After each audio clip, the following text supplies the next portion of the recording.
আসসালামু আলাইকুম প্রিয় শিক্ষার্থীরা, তোমরা সবাই কেমন আছো? প্রিয় শিক্ষার্থীরা, শুভ সকাল। আশা করি প্রত্যেকেই ভালো আছো।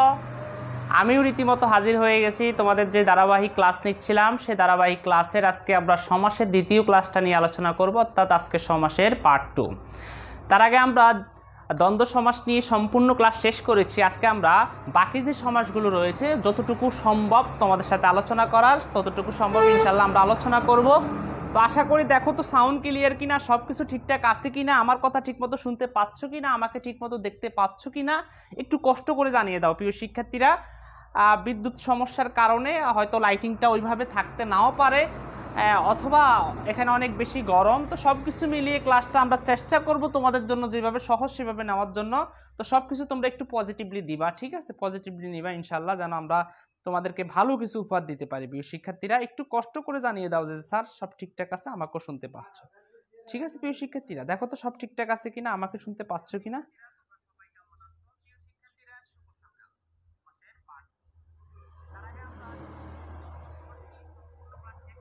আচ্ছা দেখো, হ্যাঁ এখানের মধ্যে আমি দেখতে পাচ্ছি মাত্র 28 জন স্টুডেন্ট রয়েছে। ওয়ালাইকুম আসসালাম কাকুন আক্তার কঙ্কাবতী, লায়লা আক্তার, ফাতেমা, ফারিয়া, মারিয়াম আক্তার, বৃষ্টি, আচ্ছা শেফাতুল, সাফিয়ানা, খাদিজা। তোমরা কষ্ট করে তোমার বন্ধুদেরকে একটু মেনশন করে দাও, ঠিক আছে? একটু মেনশন করে দাও। আমরা 100+ ছাড়া আমি কিন্তু ক্লাস শুরু করি না। 100+ ভিউ ছাড়া আমি ক্লাস শুরু করি না, এটা সব সময়। হ্যাঁ, 100+ ভিউ ছাড়া আমি ক্লাস শুরু করি না। একটু কষ্ট করে তোমার বন্ধুদেরকে একটু মেনশন করে দাও, একটু কষ্ট করে তোমার বন্ধুদেরকে মেনশন করে দাও, যেন ক্লাসটা আজকে দেখতে পারে। কারণ সমাসের আলোচনা বুঝতেই তো পারতেছ, অনেকটাই কঠিন আলোচনা।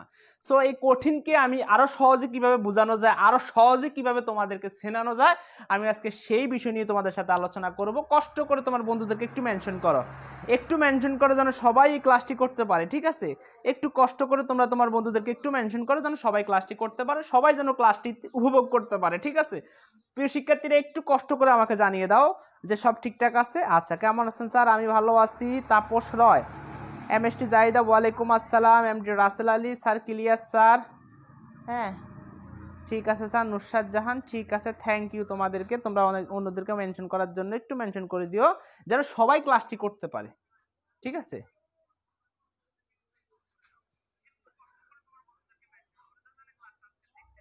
ঠিক আছে স্যার, ওয়ালাইকুম আসসালাম। ঠিক আছে স্যার, ওয়ালাইকুম আসসালাম। আচ্ছা ঠিক আছে, আমরা ক্লাসটি এখনই শুরু করে দিব, জাস্ট অল্প কিছু। হ্যাঁ, আর দুইজন, ঠিক আছে? আর দুইজন, একজন হলে আমরা ক্লাসটি শুরু করে দিব, ঠিক আছে?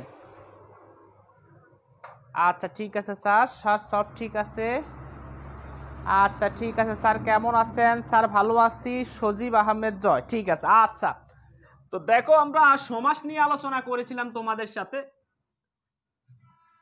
সমাস নিয়ে আমি আলোচনা করেছিলাম। একটু বড় করে লিখি যেন তোমরা দেখতে পাও, একটু বড় করে স্যার লিখে দিচ্ছি যেন তোমরা বুঝতে পারো।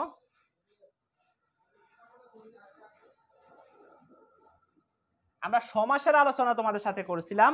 তো আজকে হচ্ছে পার্ট 2, অর্থাৎ দ্বিতীয় পার্ট এটি। তার আগে আমরা প্রথম পার্ট নিয়ে তোমাদের সাথে বিস্তারিত আলোচনা করেছিলাম। আজকে আমরা দ্বিতীয় পার্ট নিয়ে, অর্থাৎ দ্বিতীয় পার্টের যে বাকি সমাসগুলো রয়েছে সেই সমাসগুলো তোমাদের সাথে একটু চিনিয়ে দেবো, ঠিক আছে? তবে আমার পড়াগুলো একটু অন্যদের চেয়ে একটু ভিন্ন, ঠিক আছে? স্যারে একদম যেভাবে সহজে, কারণ আমি স্টুডেন্টের ভিতরে ঢুকে যাই, স্টুডেন্টের সাথে মিশে যাই, মিশে গিয়ে তাদের মনের যে সমস্যাটা, তাদের যেই মানে যেখানে তাদের বুঝতে সমস্যাটা হয়, স্যারে ওইটা অনুধাবন করে ফেলি, ঠিক আছে? তাই আমি বুঝতে পারি। কারণ আমি তোমাদেরকে একরকম বলবো যে বিভক্তি লোপ পেয়ে, আমি বিভক্তি কি যদি এইটাই না বলি তাহলে কিন্তু সমস্যা। আমি সমাসের আলোচনা করতে গেলে খুঁটি নাটি কোথায় কি কি রয়েছে এগুলো হাতে ধরে ধরে ধরিয়ে দেবো, যেটা আমি ফেইট কোর্সও করে থাকি, ঠিক আছে? তার আগে তোমাদেরকে একটা কথা আমি বলে দেই।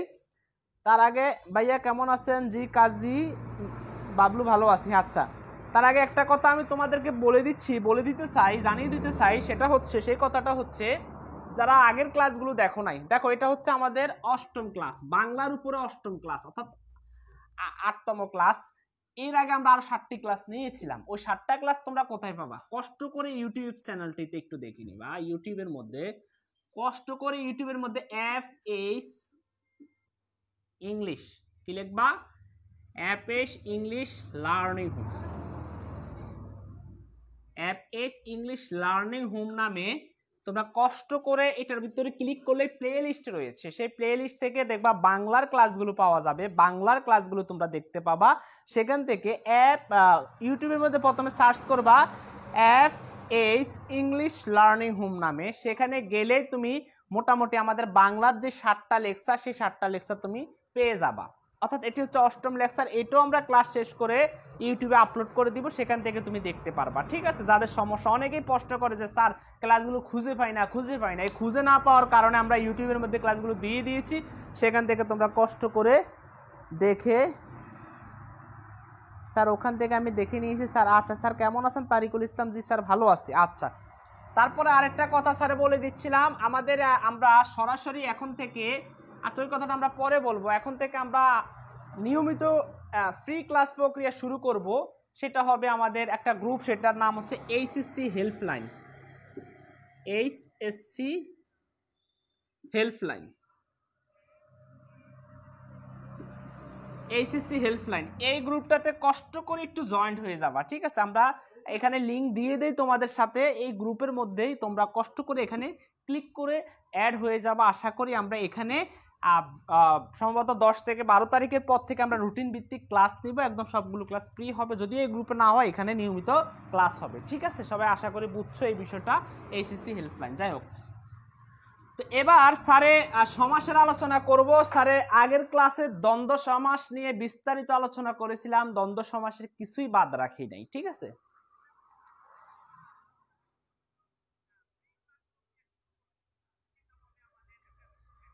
ঠিক আছে।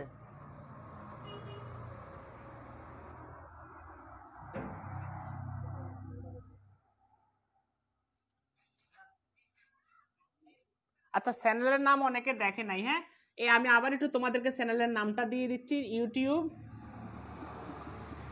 FH English learning home. হ্যাঁ, আচ্ছা, এবার তোমরা আশা করি দেখতে পাবা। স্যারে একটু, ও আচ্ছা হ্যাঁ, দেখতে না পারারও কয়েকটা কারণ রয়েছে। এবার আশা করি সবকিছু সবাই দেখতে পারবা। FH ইংলিশ লার্নিং হোম নামে এই কষ্ট করে ইউটিউব চ্যানেল থেকে দেখে নিবা। আচ্ছা স্যার কেমন আছেন? আলহামদুলিল্লাহ স্যার ভালো আছি।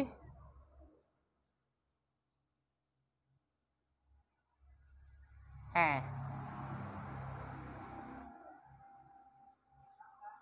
ঠিক আছে স্যারে এবার ক্লাসে চলে যাচ্ছি। হ্যাঁ স্যারে এবার ক্লাসে চলে যাচ্ছি, সবাই রেডি তো? ক্লাসে চলে যাব তো? রেডি সবাই? স্যারে এক্ষুনি ক্লাসে চলে যাচ্ছি, সবাই প্রস্তুত তো? আরেকটা কথা বলছি, সমাসের আলোচনা করতে আসছি, সমাস নিয়ে আলোচনা করব। খাবার দাবার শেষ করে নাও, একটু পরে ক্ষুধা লেগে যাবে তোমাদের, যেটা রীতিমতো সবসময় বলে আসি। ঠিক আছে, তোমাদের একটু পরে ক্ষুধা লেগে যাবে, তোমরা কষ্ট করে এই সমাসের আলোচনা যেহেতু আমরা করতেছি, তোমরা কষ্ট করে একটু খাবার দাবারটা শেষ করে নাও ইনশাল্লাহ, তাহলে তোমাদের জন্য সুবিধা হবে। ঠিক আছে, যাই হোক। আচ্ছা ঠিক আছে স্যার, ওকে স্যার, ঠিক আছে স্যার। আচ্ছা আচ্ছা ঠিক আছে স্যার, ইয়েস স্যার রেডি আছি। ঠিক আছে স্যার, তোমরা রেডি আছো? আচ্ছা, তো এবার আমরা যে সমাসটা নিয়ে শুরুতে আলোচনা করব, সেই সমাসটার নাম, আমরা দ্বন্দ্ব সমাস শেষ করেছি, এখন সমাসটার নাম হচ্ছে কর্মধারয় সমাস। কি সমাস? কর্মধারয় সমাস। কর্মধারয় সমাস। এখন এই যে কর্মধারয় সমাসটি আমরা একটু বিস্তারিতভাবে আলোচনা করব আমরা আজকে, তারপরে বাকি যেগুলো যদি সময় পাই আমরা করাবো। দেখো, কর্মধারয় সমাস, তো এই কর্মধারয় সমাসটা হচ্ছে এমন একটি সমাস, হ্যাঁ এমন একটি সমাস যেখানে তোমার এই ভেষ বাক্যের মধ্যে যিনি, হ্যাঁ যারা, তারা ইত্যাদি এই জাতীয় বিষয় থাকবে। স্যার একটু সেনার উপায়টা তোমাদেরকে একটু বলে দেই, সেনার উপায়। কর্মধারয় সমাস তুমি কিভাবে চিনবা, এই সেনার উপায়টা স্যার একটু বলে দেই। সেনার উপায়টা হচ্ছে একই ব্যক্তি বা বস্তুকে বুঝাবে, এই একই ব্যক্তি বা বস্তুকে বুঝাবে। তাইলে স্যার এটা কিন্তু উদাহরণের মাধ্যমে তোমাদেরকে একটু বলে দিব। হ্যাঁ, একই ব্যক্তি বা বস্তুকে বুঝাবে, এটা হচ্ছে 1 নাম্বার সেনার উপায়। 2 নাম্বার সেনার উপায় হচ্ছে ভেষ বাক্যে,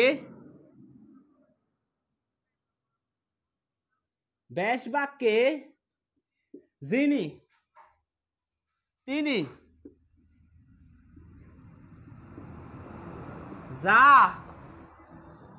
তা থাকবে। তাইলে স্যার ব্যাস বাক্যের মধ্যে কি বসাইতে হবে? যিনি তিনি যা তা। খেয়াল করতে হবে কিন্তু ব্যাস বাক্যে কি থাকবে? যিনি তিনি যা তা।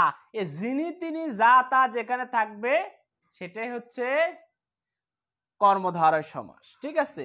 আর তৃতীয় পয়েন্টটা হচ্ছে পরপদের অর্থ প্রাধান্য পাবে। পরপদ তার মানে আমরা পূর্বপদ এবং পরপদ নিয়ে আলোচনা করেছিলাম তোমাদের সাথে। পরপদের অর্থ প্রাধান্য পাবে, অর্থ প্রাধান্য পাবে। এখন তোমার বিশ্ববিদ্যালয়ে ভর্তি পরীক্ষাতে আসবে যে নিচের কোন সমাসে পরপদের অর্থ প্রাধান্য পায়, সেটা হবে কি? কর্মধারয় সমাস। ঠিক আছে। তোমার পরীক্ষাতে আসবে কোন সমাসে উভয় পদের অর্থ প্রাধান্য পায়, সেটি হচ্ছে দ্বন্দ্ব সমাস। ঠিক আছে, একটু মাথায় রাখতে হবে তোমাদের এগুলো।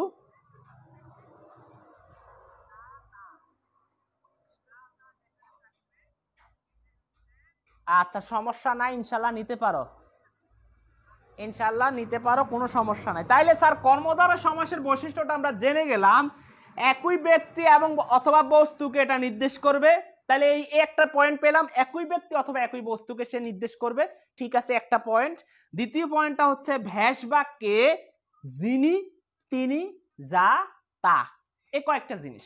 যিনি তিনি যা তা, তার মানে যিনি তিনি যা তা যেখানে থাকবে সেটাই চোখ বন্ধ করে কর্মধারয় সমাস। ঠিক আছে, কর্মধারয় সমাস। আবার দেখো পরপদের অর্থ প্রাধান্য পাবে, মানে আমরা জানি তো পদ হচ্ছে যদি শুরুর পদ হয় তাহলে সেটাকে আমরা বলি পূর্বপদ, আর এটা শেষের পদটাকে আমরা বলি পরপদ।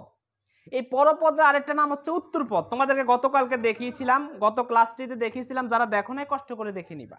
ঠিক আছে, যেমন আমরা যদি বলি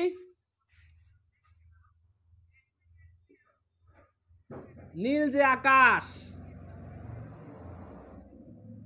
এখন দেখো নীল যে আকাশ, এখন আমরা কিন্তু বিশেষ করে এই আকাশটাকে ইন্ডিকেট করতেছি, মানে একই বস্তুকে আমরা বুঝাচ্ছি, আমরা আলাদা আলাদা কিছুকে বুঝাচ্ছি না। জাস্ট এখানে নীল যে আকাশ, এই নীলের বৈশিষ্ট্যটা কার? আকাশের। আর এইটার সিনের উপায়টা হচ্ছে পূর্বপদে যেটা থাকবে সেটা হচ্ছে বিশেষণ, বিশেষণ, এবং পরপদে যেটা থাকবে সেটা হচ্ছে বিশেষ্য। অথবা এরকমও থাকতে পারবে পূর্বপদে বিশেষ্য, পরপদে বিশেষণ, অর্থাৎ বিশেষ্য এবং বিশেষণ দুইটা মিলে থাকতে পারে। অর্থাৎ আমরা জানি আকাশের রংটা কেমন, নীল, নীল আকাশ। ঠিক আছে, খেয়াল করতে হবে নীল আকাশ, এই নীলটা হচ্ছে এখানে বিশেষণ অর্থাৎ অ্যাডজেক্টিভ, আর এখানে আকাশটা হচ্ছে কি? নাউন। ঠিক আছে, অর্থাৎ বিশেষ্য। ঠিক আকাশের বৈশিষ্ট্যটা কেমন? এটা নীল, এই যে নীল যে আকাশ। আর আমরা বলছি এখানে ভ্যাস বাক্যের মধ্যে কি থাকবে? যে থাকবে। এই যে যিনি তিনি যা তা। ও স্যারে যে লেখি নাই, আচ্ছা যে স্যারে লেখি নাই, যে যিনি তিনি যা তা, আমি স্যারে এটা লেখি নাই, যে লেখি নাই, এই যে লিখলাম যে। হ্যাঁ, যিনি তিনি যা, যে যিনি, স্যার ব্যাস বাক্যে যিনি থাকবে, তিনি থাকবে, যা তা, যা তা, যা তার একটা হচ্ছে যে, আর একটা কি? যে। এই কয়েকটা একটু মাথায় রাখবা। তাহলে নীল যে আকাশ, তাহলে আমরা এটাকে কি বলবো একসাথে? এটার সমস্ত পদ কি হবে? নীল আকাশ। এই যে এখানে নীল আকাশটা হচ্ছে কোন সমাস? এটা হচ্ছে কর্মধারয় সমাস। ঠিক আছে, কর্মধারয় সমাস এটা কিভাবে বুঝলাম স্যার? এটা একই ব্যক্তি বা বস্তুকে নির্দেশ করবে। আমরা আকাশ একটা বস্তু, সেটাকে নির্দেশ করলো। ব্যাস বাক্যে যিনি তিনি যা তা যে ইত্যাদি থাকবে, তার মানে ব্যাস বাক্যে কি আছে? যে আছে। তাহলে বুঝে গেলাম পরপদের অর্থ প্রাধান্য পাবে, আকাশকেই সেটা প্রাধান্য দিয়েছে, আকাশটাকেই সে প্রাধান্য দিয়েছে। তাহলে সেটা হবে কি স্যার? নীল আকাশ। এটা হচ্ছে কর্মধারয় সমাস। ঠিক আছে, বুঝছো কি না? আচ্ছা, বুঝে গেছে অলরেডি। তাহলে স্যার এখন তো আমি এটা জাস্ট একটা উদাহরণ দিছি, এবার স্যার বিস্তারিত আলোচনা করব। এবার কর্মধারয় সমাস নিয়ে স্যার বিস্তারিত আলোচনা করব। একটু বিস্তারিত ভাবে দেখতে চেষ্টা করো কর্মধারয় সমাস।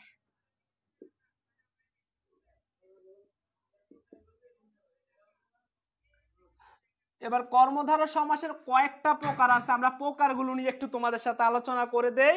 কর্মধারয় সমাস বিশেষ করে তিন প্রকার। একটা হচ্ছে মধ্যপদলোপী কর্মধারয় সমাস। এই দেখো মধ্যপদলোপী কর্মধারয় সমাস কোন জায়গা থেকে এসেছে, মনোযোগ দাও।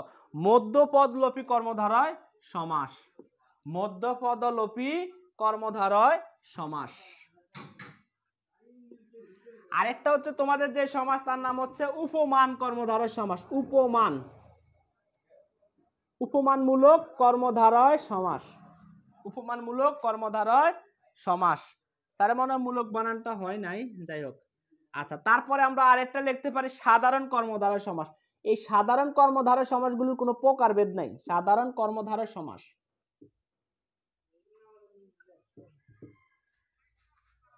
তাহলে আমরা দেখলাম কর্মধারয় সমাস কত প্রকার, বিশ্ববিদ্যালয়ে ভর্তি পরীক্ষাতে আসে কত প্রকার, 3 প্রকার। একটা হচ্ছে মধ্যপদলোপী কর্মধারয় সমাস, একটা হচ্ছে উপমানমূলক কর্মধারয় সমাস, আর একটা হচ্ছে সাধারণ কর্মধারয় সমাস। এই মধ্যপদলোপী কর্মধারয় সমাসের কোনো প্রকারভেদ নাই, সাধারণ কর্মধারয়েরও কোনো প্রকারভেদ নাই, শুধুমাত্র উপমান কর্মধারয়ের কয়েকটা প্রকার রয়েছে। ঠিক আছে, কষ্ট করে একটু লিখে রাখো। সাজানো গোছানো জিনিসটা তোমার কাছে ভালো লাগবে, কারণ স্যারে বলছিলাম বিগত স্যারের কয়েক বছরের অভিজ্ঞতার এই নোটগুলো। ঠিক আছে, একটু কষ্ট করে দেখো, অনেক সহজ করে বুঝতে পারবা। তাহলে উপমানমূলকগুলোর মধ্যে হচ্ছে 3 প্রকার। একটা হচ্ছে উপমান, উপমান, আর একটা হচ্ছে উপমিত, অপরটি হচ্ছে রূপক, রূপক। এখন এই যে পরীক্ষাতে আসে রূপক কর্মধারয় সমাস, রূপক কর্মধারয় সমাস, উপমান উপমিত কর্মধারয় সমাস, উপমান কর্মধারয় সমাস, মধ্যপদলোপী কর্মধারয় সমাস। আমরা এই যে উপমানমূলক যেগুলো আছে, উপমানমূলক যেগুলো আছে সেগুলো হচ্ছে এগুলো, আর সাধারণগুলো বাদ, সাধারণগুলো আমরা পরে দেখাবো তোমাদেরকে। তাইলে কর্মধারয় সমাসের প্রকারের মধ্যে উপমান পাইলাম, উপমিত পাইলাম, রূপক পাইলাম। ঠিক আছে, তাহলে এখন আমরা দেখাবো মধ্যপদলোপী কর্মধারয় সমাস, তারপরে দেখাবো উপমানমূলক কর্মধারয় সমাস অর্থাৎ উপমিত এবং রূপক, তারপরে সাধারণ কর্মধারয় সমাস। এই চারটা, এই ছকটাকে তোমরা বুঝছো কিনা একটু কষ্ট করে আমাকে জানিয়ে দাও। একটু কষ্ট করে আমাকে জানিয়ে দাও এটা বুঝছো কিনা, এটা বুঝছো কিনা কষ্ট করে আমাকে একটু জানিয়ে দাও। জি স্যার।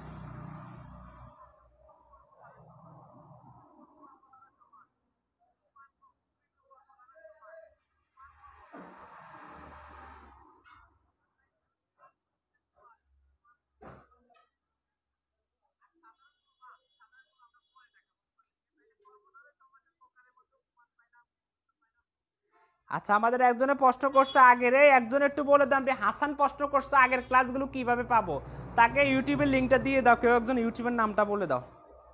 তোমরা যদি কেউ প্রশ্ন করে তাদেরকে প্রশ্নগুলো উত্তরগুলো দিয়ে দিবা। ঠিক আছে? জি স্যার, বুঝছি স্যার, বুঝছি স্যার। জি স্যার। আচ্ছা, বুঝে গেছে এরা। তাহলে স্যারে এখন আলোচনা করবো মধ্যপদলোপী কর্মধারয় সমাস। তাহলে তার আগে আমরা একটু তোমাদেরকে বলে দেই, মধ্য পদ লুপি। তার মানে দেখো মধ্যের যে পদটা থাকবে সেটা লোপ পাবে। তাইলে স্যার এটার নাম হচ্ছে মধ্যপদলোপী কর্মধারয় সমাস। এটার যে মধ্যে যে পদ পাবে, পদটা আমরা যেটা দেখব সেটা কি হয়ে যাবে স্যার, সেটা হয়ে যাবে লোপ পাবে। ঠিক আছে, সেটা লোপ পাবে। এখন এটা হচ্ছে মধ্যপদলোপী কর্মধারয় সমাস, মধ্যপদটা কি পাবে স্যার, লোপ পাবে। ঠিক আছে, আচ্ছা। এখন স্যারে একটু মধ্যপদ লোপ পেয়ে কতগুলো সমাস হয় সেই সমাসগুলো তোমাদের সাথে একটু দেখিয়ে দেই। এখন আলোচনা করব স্যার মধ্যপদলোপী কর্মধারয় সমাস। মধ্য পদ লোপী কর্মধারয়। এখন মধ্যপদ মানে হচ্ছে যেমন আমরা বলি সাহিত্য বিষয়ক সভা।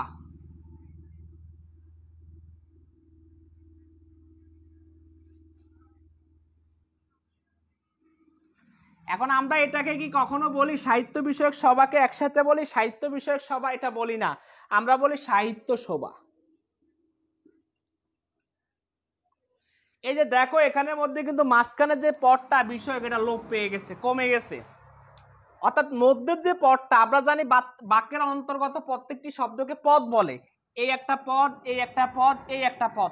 এখানে কয়টা পদ রয়েছে? 3টা পদ।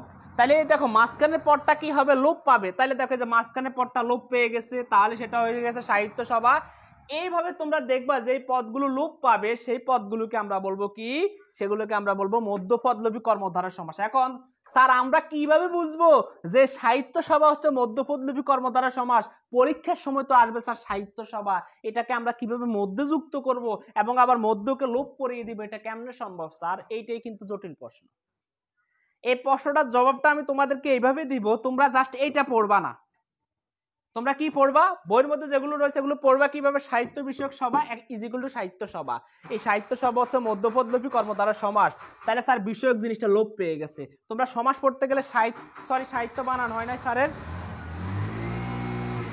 আচ্ছা তোমরা কষ্ট করে কি করবা, এইটুকু পর্যন্ত পড়বা, সাহিত্য বিষয়ক সভা সাহিত্য সভা, এই কথা কেউ বলে না, শুধু বলে সাহিত্য সভা এটা হচ্ছে মধ্যপদলোপী কর্মধারয় সমাস কিভাবে হয়েছে এটা আর কেউ বলে না। কিন্তু মেইন কথা হচ্ছে তোমার মূলত শব্দটা কোনটা ছিল, মূলত এই শব্দটা ছিল সাহিত্য বিষয়ক সভা, সেটাকে আমরা যুক্ত করে সেখানে কি দিলাম, সেটাকে সাহিত্য সভা বানালাম, ঠিক আছে, অর্থাৎ পদটাকে কমিয়ে আনলাম।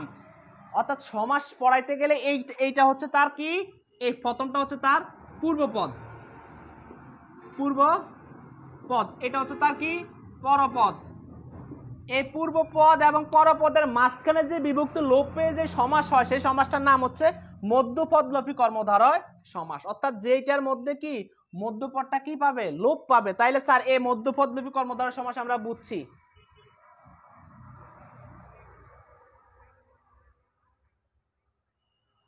হ্যাঁ হ্যাঁ, তার মানে আমরা কি বললাম এখানে, তাইলে এটা সেনার উপায়টা হচ্ছে মধ্যপদ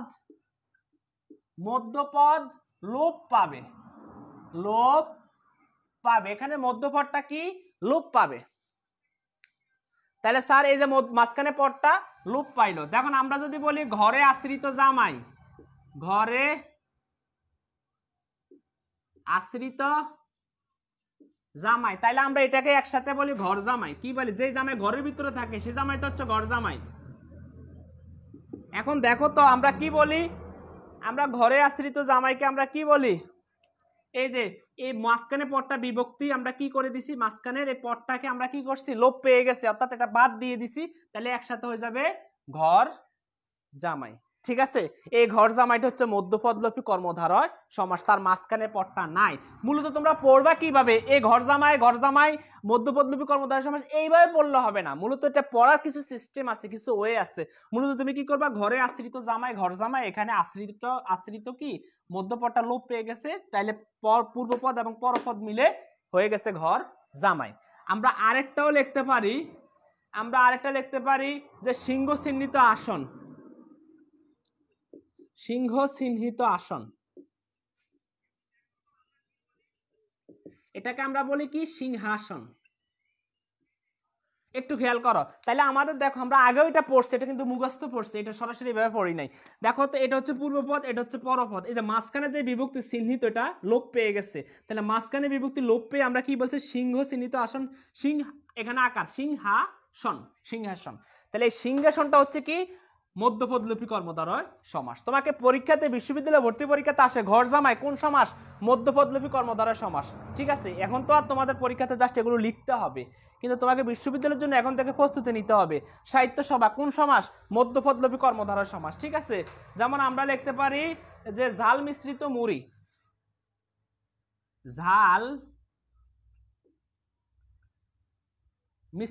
মুড়ি, তাহলে এটাই কি হয়, ঝালমুড়ি। এখন একটু খেয়াল করো, তুমি যে বললা স্যার ঝালমুড়ি, এই যে ঝালমুড়িটা কি, এই ঝালমুড়িটা অবশ্যই কি, এই ঝালমুড়িটা হচ্ছে মধ্যপদলোপী কর্মধারয় সমাস। কিভাবে বুঝছি স্যার, এই দেখো এখানে মধ্যপদ মিশ্রিত, এটা লোপ পেয়ে গেছে, ঝাল আর মুড়ি একসাথে হয়ে গেছে।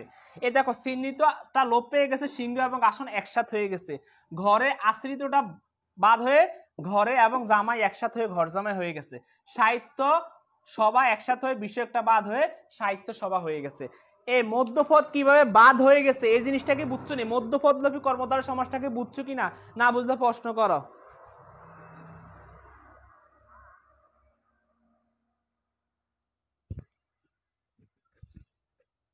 হ্যাঁ, এটা এসএসসি 22-এর জন্য, এটা এসএসসি 21-এর জন্য এবং এসএসসি 22-এর জন্য, উভয়ের জন্যই। ঠিক আছে, আশা করি বুঝছো। না বুঝলে স্যারকে প্রশ্ন করো, স্যার আবার তোমাকে বুঝিয়ে দিব মধ্যপদলোপী কর্মধারয় কিভাবে হলো, স্যার এটা আবারও বুঝিয়ে দিব। ঠিক আছে, না বুঝলে একটু প্রশ্ন করো। বুঝছি স্যার।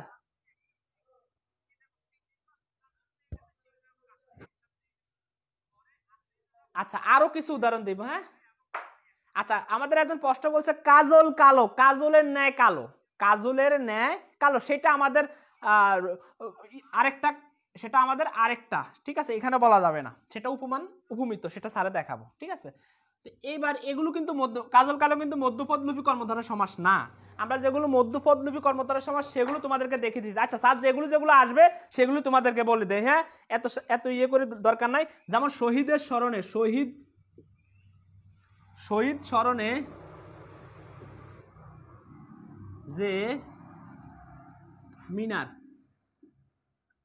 এখানে দেখো তো বলছি মধ্যপদটা লোপ পাবে। এই দেখো মধ্যপদে এবার যতটাই থাকুক না কেন সবগুলো লোপ পাবে। আমরা দেখলাম এই যে পূর্বপদ পাইলাম, এই যে পরপদ পাইলাম। খেয়াল করো এখানে দেখো মধ্যপদে যেই কয়েকটা থাকুক সবগুলোই লোপ পাবে, মাথায় রাখতে হবে। যেমন শহীদ স্মরণে যে মিনার, আমরা বলি সেটাকে কি? শহীদ মিনার। কি বলি? শহীদ মিনার। শহীদ স্মরণে যে মিনার আমরা এটাকে বলি শহীদ মিনার। ঠিক আছে?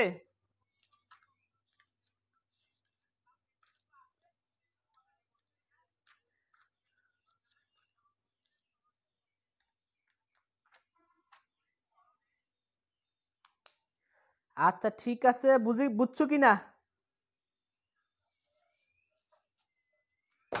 আচ্ছা তাহলে শহীদ মিনার, তাহলে এখানের মধ্যে আমাদের কি কি লোপ পাবে? এই যে স্মরণও লোপ পাবে, যেও লোপ পাবে, তাহলে দুইটা লোপ পাবে। তাহলে শহীদ স্মরণে যে মিনার, শহীদ মিনার, এই শহীদ মিনারটা হচ্ছে কি? মধ্যপদলোপী কর্মধারয় সমাস। তোমাকে আগে এই ভেষ বাক্যটা জানতে হবে। তুমি শহীদ মিনার, তুমি যদি বলো শহীদ ও মিনার, শহীদ এক মিনার আর এক, এটা আলাদা। যদি শহীদ এবং মিনার একজন হতো, একই লেভেলের হতো, তাহলে সেটাকে আমরা আবার দ্বন্দ্ব সমাসে নিয়ে যেতাম। যেমন আমরা বলি কি? মা ও বাবা। এখানে খেয়াল করো আমরা ও দিয়ে রিপ্লেস করতে পারি, কারণ মা আলাদা বাবা আলাদা, কিন্তু এই দুইটাকে একই ধারার একই বিষয়ে ধরা হয়। ঠিক আছে, এই জন্য এটাকে আমরা দ্বন্দ্ব সমাস বলতে পারতাম। কিন্তু দেখো তো এখানে শহীদ আলাদা মিনার আলাদা। অনেকে বলবে সাইটের মাঝখানে ও দিয়ে দিব। আরে না, ও দিবা কিভাবে তুমি? দেখো এই মিনারটা কি জন্য তৈরি করা হয়েছে? শহীদদের স্মরণে তো তৈরি করা হয়েছে। তাহলে এটাকে আগে তোমাকে মূলত ভেষ বাক্যটা জানতে হবে। ভেষ বাক্যটা জানার পরে কিন্তু তুমি এই কাজটা করতে পারবা। শহীদ স্মরণে যে মিনার, শহীদ মিনার। ঠিক আছে, আচ্ছা আমরা গেলাম এইটা। আবার স্মৃতি রক্ষার্থে, স্মৃতি রক্ষার্থে যে সৌধ, কি? যে সৌধ, এটা পরীক্ষাতে আসে, বারবার আসে। স্মৃতি রক্ষার্থে যে সৌধ, স্মৃতিসৌধ।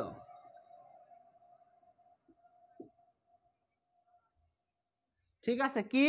স্মৃতিসৌধ। আচ্ছা, তো এবার একটু খেয়াল করো তো, এই যে দেখো এখানে রক্ষার্থে, আমরা জানি পূর্ব পদ ঠিক থাকে, পরপদ ঠিক থাকে, মাঝখানে যতগুলো পদ আছে সেগুলো বিভক্তি হয়, সেগুলো লোপ পায়, বিভক্তি না, সেগুলো লোপ পায়। তাহলে স্মৃতি সৌধ, শহীদ মিনার, মাঝখানে যে বিভক্তি সেগুলো লোপ পেয়ে যাবে। এটি হচ্ছে মধ্যপদলোপী কর্মধারয় সমাস। আমি আরো তোমাদেরকে দেখাই। মো সঞ্চয়কারী মাসি, মো সঞ্চয়কারী মাসি, এটা সমান সমান হয়ে যায় কি স্যার? মৌমাছি। এখন এই যে মৌমাছি কোন সমাস? মৌমাছি মধ্যপদলোপী কর্মধারয় সমাস। মৌমাছি কোন সমাস? কর্মধারয় সমাস। সেই কর্মধারয়টা কোন কর্মধারয়? মধ্যপদলোপী কর্মধারয় সমাস। কারণ মৌমাছির এই মৌমাছি নামটা কোথা থেকে আসলো? কারণ সে মধু সঞ্চয় করে, মধু সংগ্রহ করে, ফুল থেকে সে মধুগুলোকে আহরণ করে, তাহলে তার কাজটা হচ্ছে সঞ্চয় করা। তাহলে মধু সঞ্চয়কারী অথবা মৌ সঞ্চয়কারী যে মাছি, আরও তো মাছি আছে, কিছু কিছু মাছি দেখো না তোমাদের প্লেটের মধ্যে উড়ে, সেগুলো তো মাছি। কিন্তু এটাকে কেন মৌমাছি বলা হলো? এটাকে মৌমাছি এজন্যই বলা হলো কারণ এটা বিভিন্ন জায়গা থেকে মধু সঞ্চয় করে। আর তোমরা জানোই তো মধুর মিলন, মধু মানেই তো মিষ্টি, তাই না? কারণ তোমাদের সবার কাছে একটু মিষ্টি মিষ্টি ভালো লাগে। অনেকে বলো তোমার মুখে মনে হয় মধু দেয় নাই, তার মানে এই মধুর কাজটা করে কে? মৌমাছি। তাহলে তাকে তো অবশ্যই তোমরা মাথায় তুলে রাখার কথা, তাহলে একটু আদর যত্নে রাখার কথা। তাহলে সেটা কি হয়ে গেছে? সে তো সঞ্চয় করে, তার মানে মৌ সঞ্চয় যে মাছি, মৌ সঞ্চয়কারী যে মাছি, সেটাকে আমরা বলবো মৌমাছি। তাহলে এখানে সঞ্চয়কারীটা এই মধ্যপদটা বিভক্তি হয়ে এটার নাম হয়েছে মৌমাছি। না বুঝতে প্রশ্ন করো, না বুঝলে প্রশ্ন করো। তোমাদেরকে আগে বলছি তোমরা এই সমাস করার আগে একটু খাবার দাবার খেয়ে আসবা। আমার কথা তো কেউই শুনো না।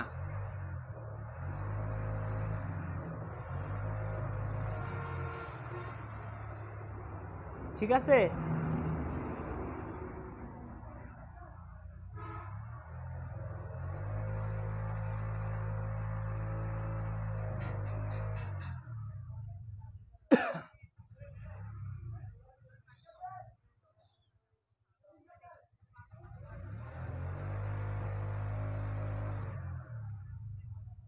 আচ্ছা ঠিক আছে, বুঝছি স্যার।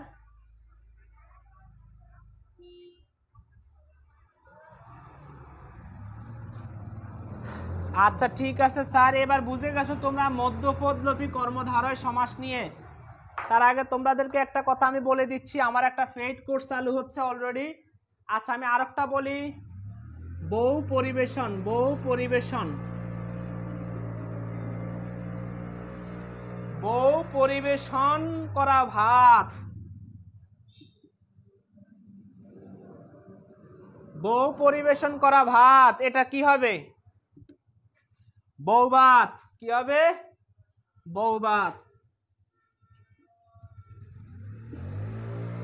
এই বহুভাত কোন সমাস? বহুভাত হচ্ছে মধ্যপদলোপী কর্মধারয় সমাস।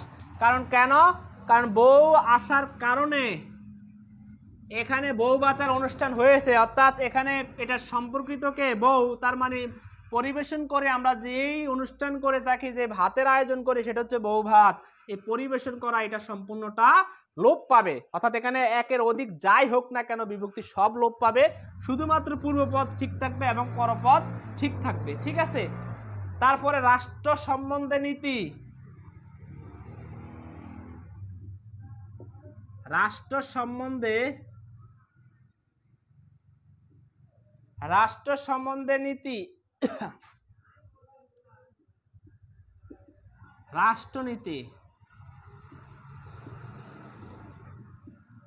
এই রাষ্ট্রনীতিটা কি? অবশ্যই দেখো রাষ্ট্রনীতি, আর এই সম্বন্ধের জবটা কি হয়ে যাবে? লোপ পাবে, বাদ হয়ে যাবে। তাহলে এটা স্যার কি? মধ্যপদলোপী কর্মধারয় সমাস, যার মাঝখানে পদটা বাদ হয়ে গেছে। ঠিক আছে, যেমন আত্মলিখিত জীবনী।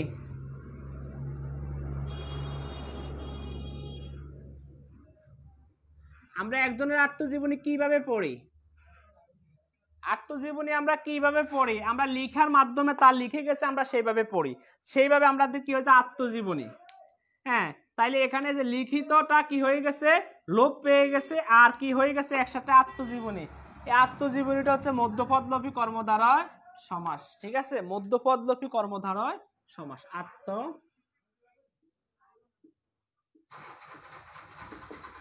আত্মজীবনী। ঠিক আছে, তাহলে রাষ্ট্র সম্বন্ধে নীতি, রাষ্ট্রনীতি, আত্মলিখিত জীবনী, আত্মজীবনী। আশা করি তোমাদের আর কারো কোনো সমস্যা হবে না।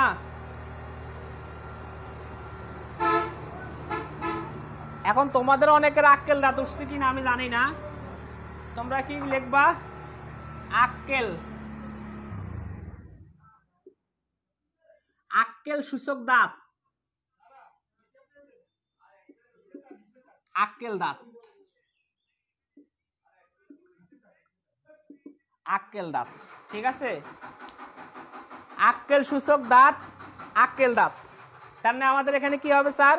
সূচকটা লোপ পাবে। ঠিক আছে, আবার হস্ত দ্বারা শিল্প,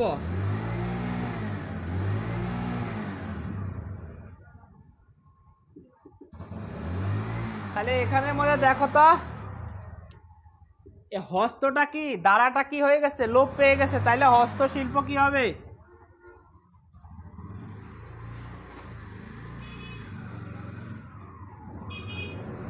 তাহলে হস্তশিল্পটা কি হবে স্যার? মধ্যপদলোপী কর্মধারয় সমাস। মধ্যপদলোপী কর্মধারয় সমাসের কি আর উদাহরণ দেওয়া লাগবে? আর কি উদাহরণ দেওয়া লাগবে?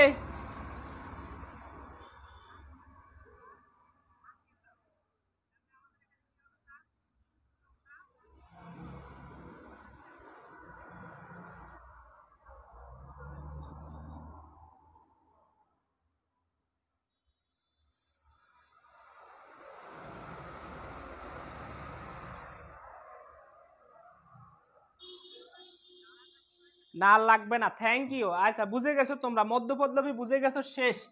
আচ্ছা মধ্যপদলোপী বুঝে যাওয়ার পরে আমরা যেটা নিয়ে আলোচনা করব, যেটা সবচেয়ে বেশি কমন, সেটা হচ্ছে উপমান, উপমিত, রূপক। তিনটা জিনিস। উপমান,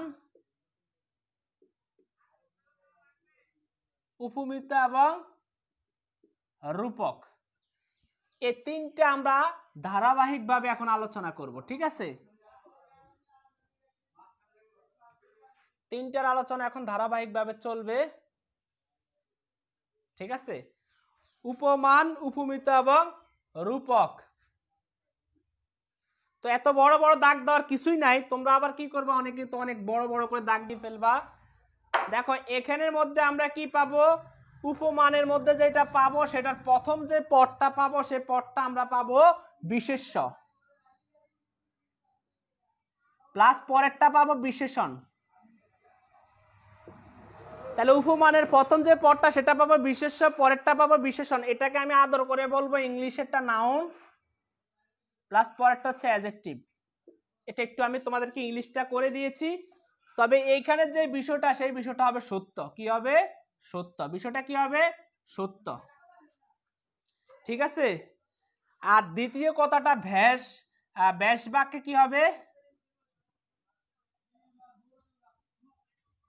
ন্যায় বসবে। ব্যাস বাক্যে কি বসবে? ন্যায় বসবে। এই গেল স্যারে, চিনিয়ে দিলাম তোমাকে, উপমানটা চিনিয়ে দিলাম, উপমান চিনা হয়ে গেল তোমাদের। এবার উপমিতটা একটু চিনিয়ে দেই, দুইটাই নাউন থাকবে। আচ্ছা, নাউন তোমরা আবার বুঝবা না, এটা বাংলার ক্লাস। বিশেষ্য থাকবে, প্লাস বিশেষ্য প্লাস বিশেষ্য। ঠিক আছে, বিশেষ্য থাকবে ভ্যাস বাক্যে, ব্যাস বাক্যর শেষে, আর এখানে ভ্যাস বাক্যে মাঝে, এখানে ব্যাস বাক্যের মাঝে। না, এটা বসবে কোথায়? ভ্যাস বাক্যর মাঝে কি বসবে? ন্যায় বসবে, মাঝে, মাথা রাখতে হবে, মাঝে। আর এখানের মধ্যে ভ্যাস বাক্যের শেষে এক নাম্বার। এবার দুই নাম্বারটা হচ্ছে ব্যাস বাক্যের শেষে ন্যায় বসবে। তিন নাম্বারে যা হবে, ঠিক আছে, উভয় পদ স্পর্শ করা যাবে। উভয় পদকে কি করা যাবে? স্পর্শ করা যাবে, তবে এটা মিথ্যা হবে। কি হবে? মিথ্যা হবে। এবার আসি আমরা রূপ। স্যার এগুলো তোমাদেরকে বুঝিয়ে দিব, টেনশন করার কোনো কারণ নাই। এখানে রূপক যেটা হবে তার পূর্বপদ কখনো তুমি স্পর্শ করতে পারবা না, পূর্বপদ স্পর্শ করা যাবে না।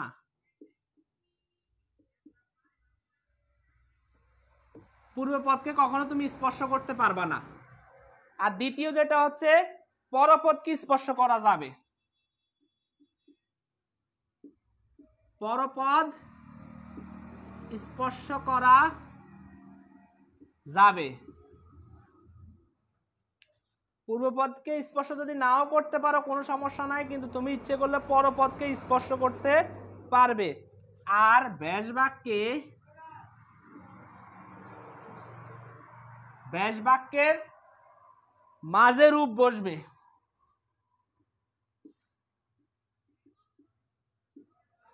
রূপ বসবে। ঠিক আছে,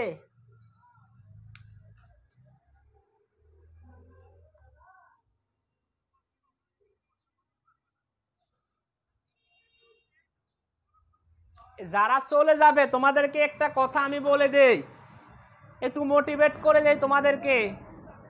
এই যে বাংলাদেশের অক্সফোর্ড নামে যে একটা বিখ্যাত বিশ্ববিদ্যালয় রয়েছে, যার নাম ঢাকা ইউনিভার্সিটি, ঢাকা বিশ্ববিদ্যালয়, যেখানের মধ্যে সবার একটা স্বপ্ন থাকে, সবার একটা ইচ্ছা থাকে, সবার একটা কামনা বাসনা থাকে। যদি সে এই পাচ্ছের অক্সফোর্ডে সে একটু সুযোগ পেয়ে যেত, সে একটু চান্স পেয়ে যেত, সে যদি সেখানে পড়তে পারতো, সেখানে যদি টিচিতে গিয়ে যদি একটু আড্ডা দেওয়া যেত, সবার সাথে যদি একসাথে মিশে কথা বলা যেত, তাহলে তার আনন্দের সীমা থাকতো না।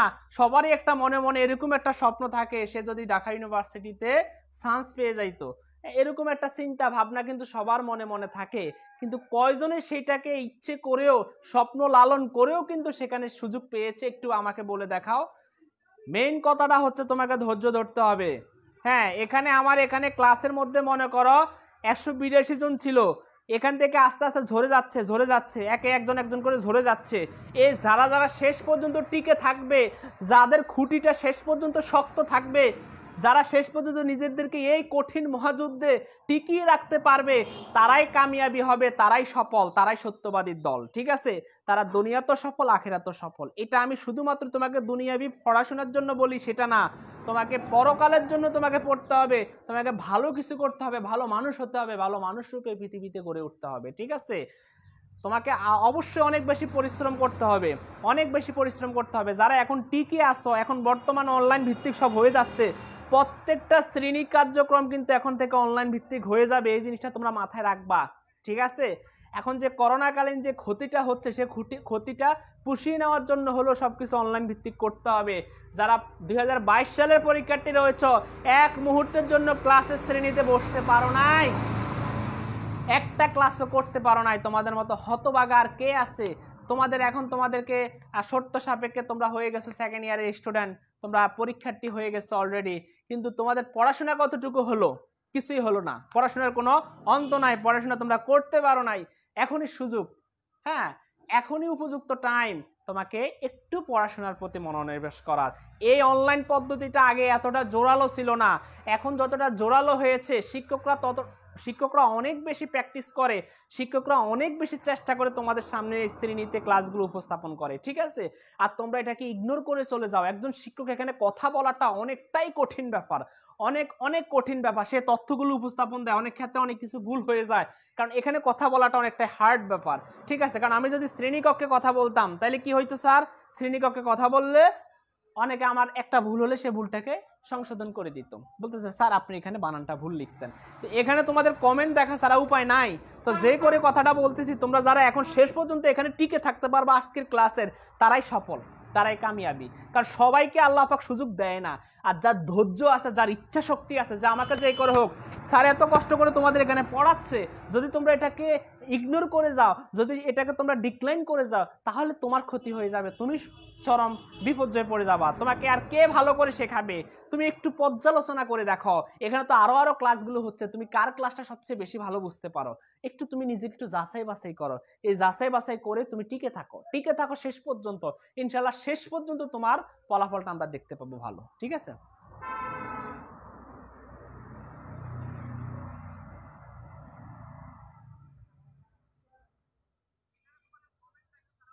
আমার ইউটিউব চ্যানেলটার নামটা একজনের চাইছে, ওকে একটু দিয়ে দাও।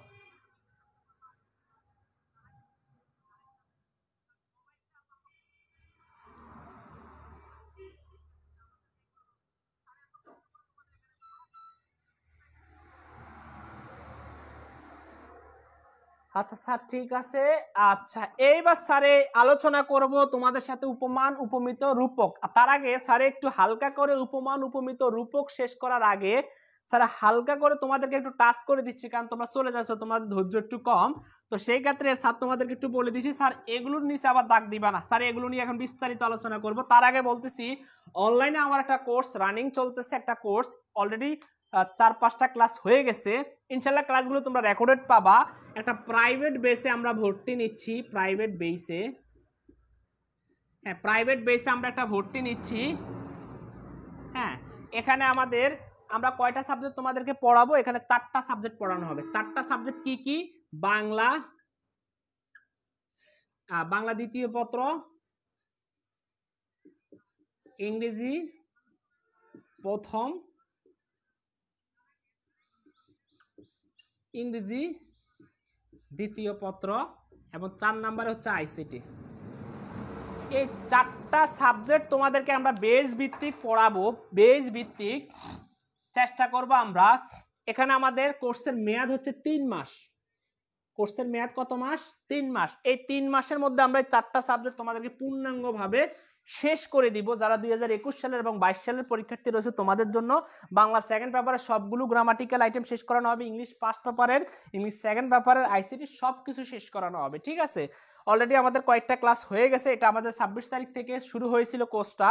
তো ইনশাল্লাহ তোমরা যদি কেউ ভর্তি হতে চাও অবশ্যই তোমরা যোগাযোগ করবা। অবশ্যই এখানে 3 মাস ক্লাস হবে, আমাদের সপ্তাহে 5 দিন ক্লাস হবে।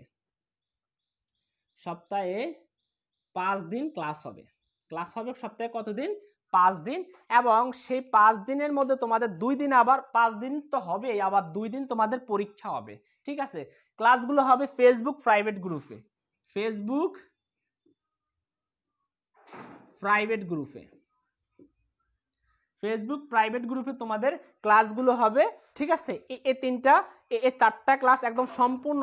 তোমাদের যদি কারো হতাশা থাকে যে স্যার আমার তো বাংলা একদম পড়া হয় নাই, স্যার আমার তো ইংরেজি একদম পড়া হয় নাই, স্যার আমার তো আইসিটি একদম পড়া হয় নাই, তাদের জন্য নিশ্চিত এই কোর্সটাতে যদি তোমরা ভর্তি হয়ে যাও আর কখনোই তোমরা আটকাবা না, কখনোই তোমরা কোশ্চেন কালেও তোমরা এই 4টা সাবজেক্টে কোনোদিনও আটকাবা না। ঠিক আছে, ইভেন কি বিশ্ববিদ্যালয় ভর্তি পরীক্ষার জন্য তোমাকে যেভাবে প্রশ্নের প্যাটার্ন আসুক, কিভাবে আসে, কিভাবে তোমরা পরীক্ষার হলে তোমরা নিজেকে যাচাই বাছাই করতে পারো, কিভাবে তোমরা ভালো কিছু করতে পারো, এই বেসের মাধ্যমে তুমি সকল ধরনের সুযোগ সুবিধা পাচ্ছ। ঠিক আছে, সেই ক্ষেত্রে আমাদের কোর্স ফি হচ্ছে মাত্র 600 টাকা।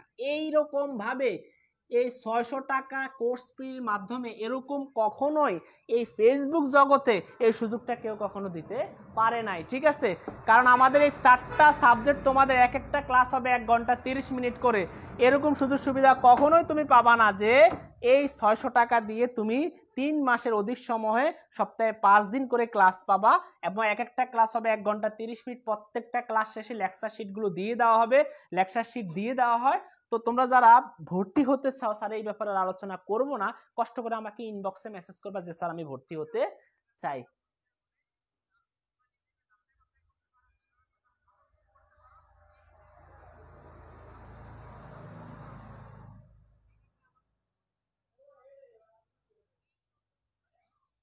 আচ্ছা ঠিক আছে স্যার। আচ্ছা, তোমরা যারা যদি ভর্তি হতে চাও কষ্ট করে স্যারের এই নাম্বারে একটু কষ্ট করে তোমরা ফোন দিয়ে দিবা।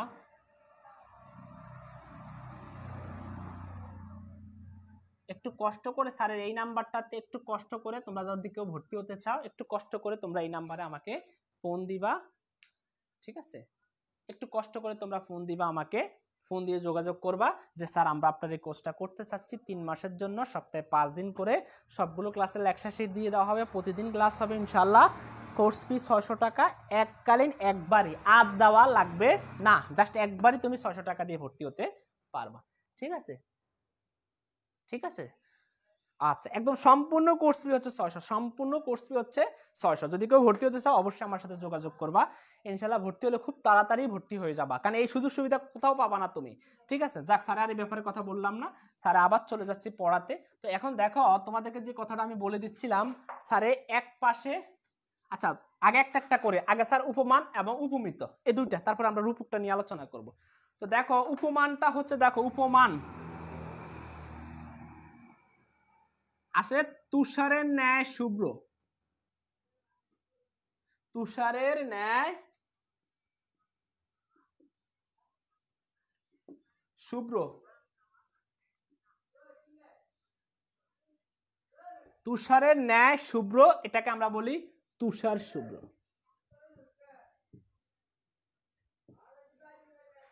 তুষার শুভ্র। এবার একটু খেয়াল করো তো, আমরা বলছি বিশেষ্য থাকবে এবং বিশেষণ থাকবে, পূর্ব পদে বিশেষ্য থাকবে, পরপদে বিশেষণ থাকবে। দেখো তো এই যে তুষার, তুষারটা হচ্ছে একটা বিশেষ্য নাউন, আর শুভ্র একটা সাদা, শুভ্র তো কি সাদা। আমরা জানি বরফ কেমন, অর্থাৎ তুষারটা কেমন, যখন তুষার পড়ে তখন তুষারটা কেমন হয়, তখন সেটা সাদা হয়।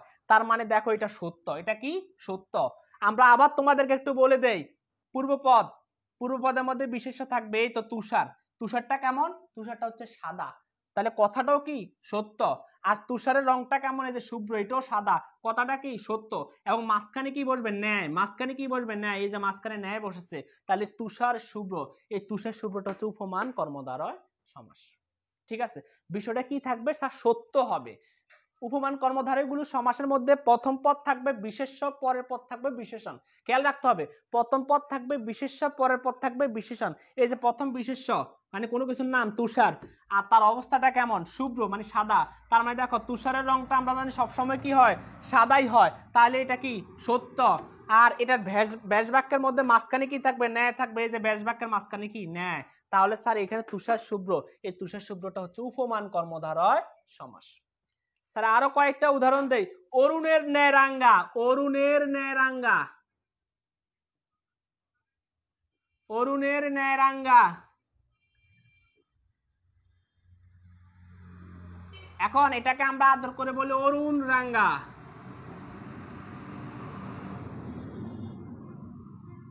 অরুণ রাঙ্গা। এবার তোমাকে একটু মনোযোগ দাও, মনে রাখো অরুণটা কেমন। অরুণটা হচ্ছে অবশ্যই কি রাঙ্গা, মানে সূর্যটা কেমন, সূর্যটা কি অবশ্যই রাঙ্গা হয় না, এই জন্য আমরা এটাকে কি বলতে পারি অবশ্যই সত্য। অরুণটা কেমন, অরুণটা তো অবশ্যই রাঙ্গা, এই জন্য এখানে রাঙ্গাটা তার অবস্থাটা কেমন এটা হচ্ছে বিশেষণ, আর তার এই যে অরুণটা কেমন, অরুণটা হচ্ছে বিশেষ্য, আর অরুণের অবস্থাটা কেমন সেটা রাঙ্গা, এটা সত্য। আর এই ব্যাস বাক্যের মাঝে না ন্যায় বসে, এই যে ব্যাস বাক্যের মাঝে ন্যায় বসেছে, তাহলে অরুণ রাঙ্গা কি উপমান কর্মধারয় সমাস। না বুঝলে স্যারকে প্রশ্ন করো যে স্যার আমি বুঝিনি, আবার বুঝিয়ে দিব। না বুঝলে স্যারকে প্রশ্ন করো, স্যার আবার তোমাকে বুঝিয়ে দিব, ঠিক আছে। তারপরে আমরা আরো বলতে পারি কুসুমের ন্যায় কোমল। কুসুমের ন্যায় কোমল,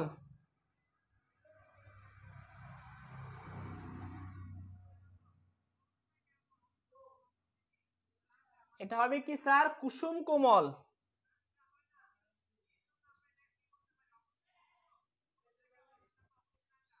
তাহলে এই যে কুসুম কি, কুসুম অর্থ কি ফুল, ফুলটা কেমন কোমল হয়, নরম হয়, তাহলে স্যার কুসুমের ন্যায় কোমল, তাহলে এখানে কুসুমটা হচ্ছে কি বিশেষ্য, আর এটার ধরনটা কেমন, এটার অবস্থাটা কেমন, এটা হচ্ছে কি বিশেষণ নরম, তাহলে স্যার এটা কি সত্য, অবশ্যই সেটা কি সত্য। আর মাঝখানে কি বসবে ন্যায় বসেছে, তাহলে কুসুম কোমলটা কি এটা হচ্ছে উপমান কর্মধারয় সমাস। না বুঝলে স্যারকে প্রশ্ন করো, না বুঝলে স্যারকে প্রশ্ন করো।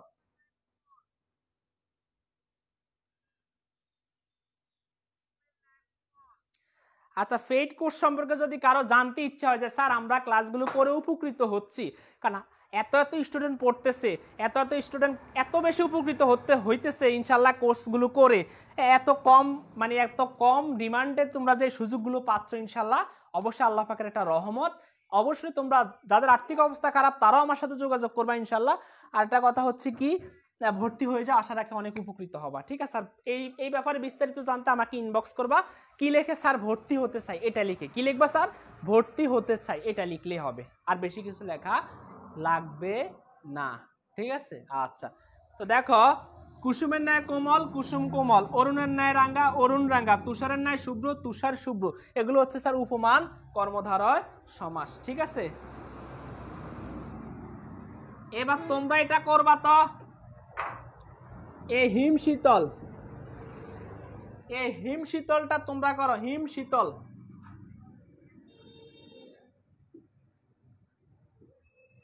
এই হিম শীতলটা তোমরা ব্যাস বাক্য তৈরি করো, হিম শীতলটা কোন কর্মধারয় সমাস এটা তোমরা ব্যাস বাক্যটা তৈরি করো, হিম শীতল।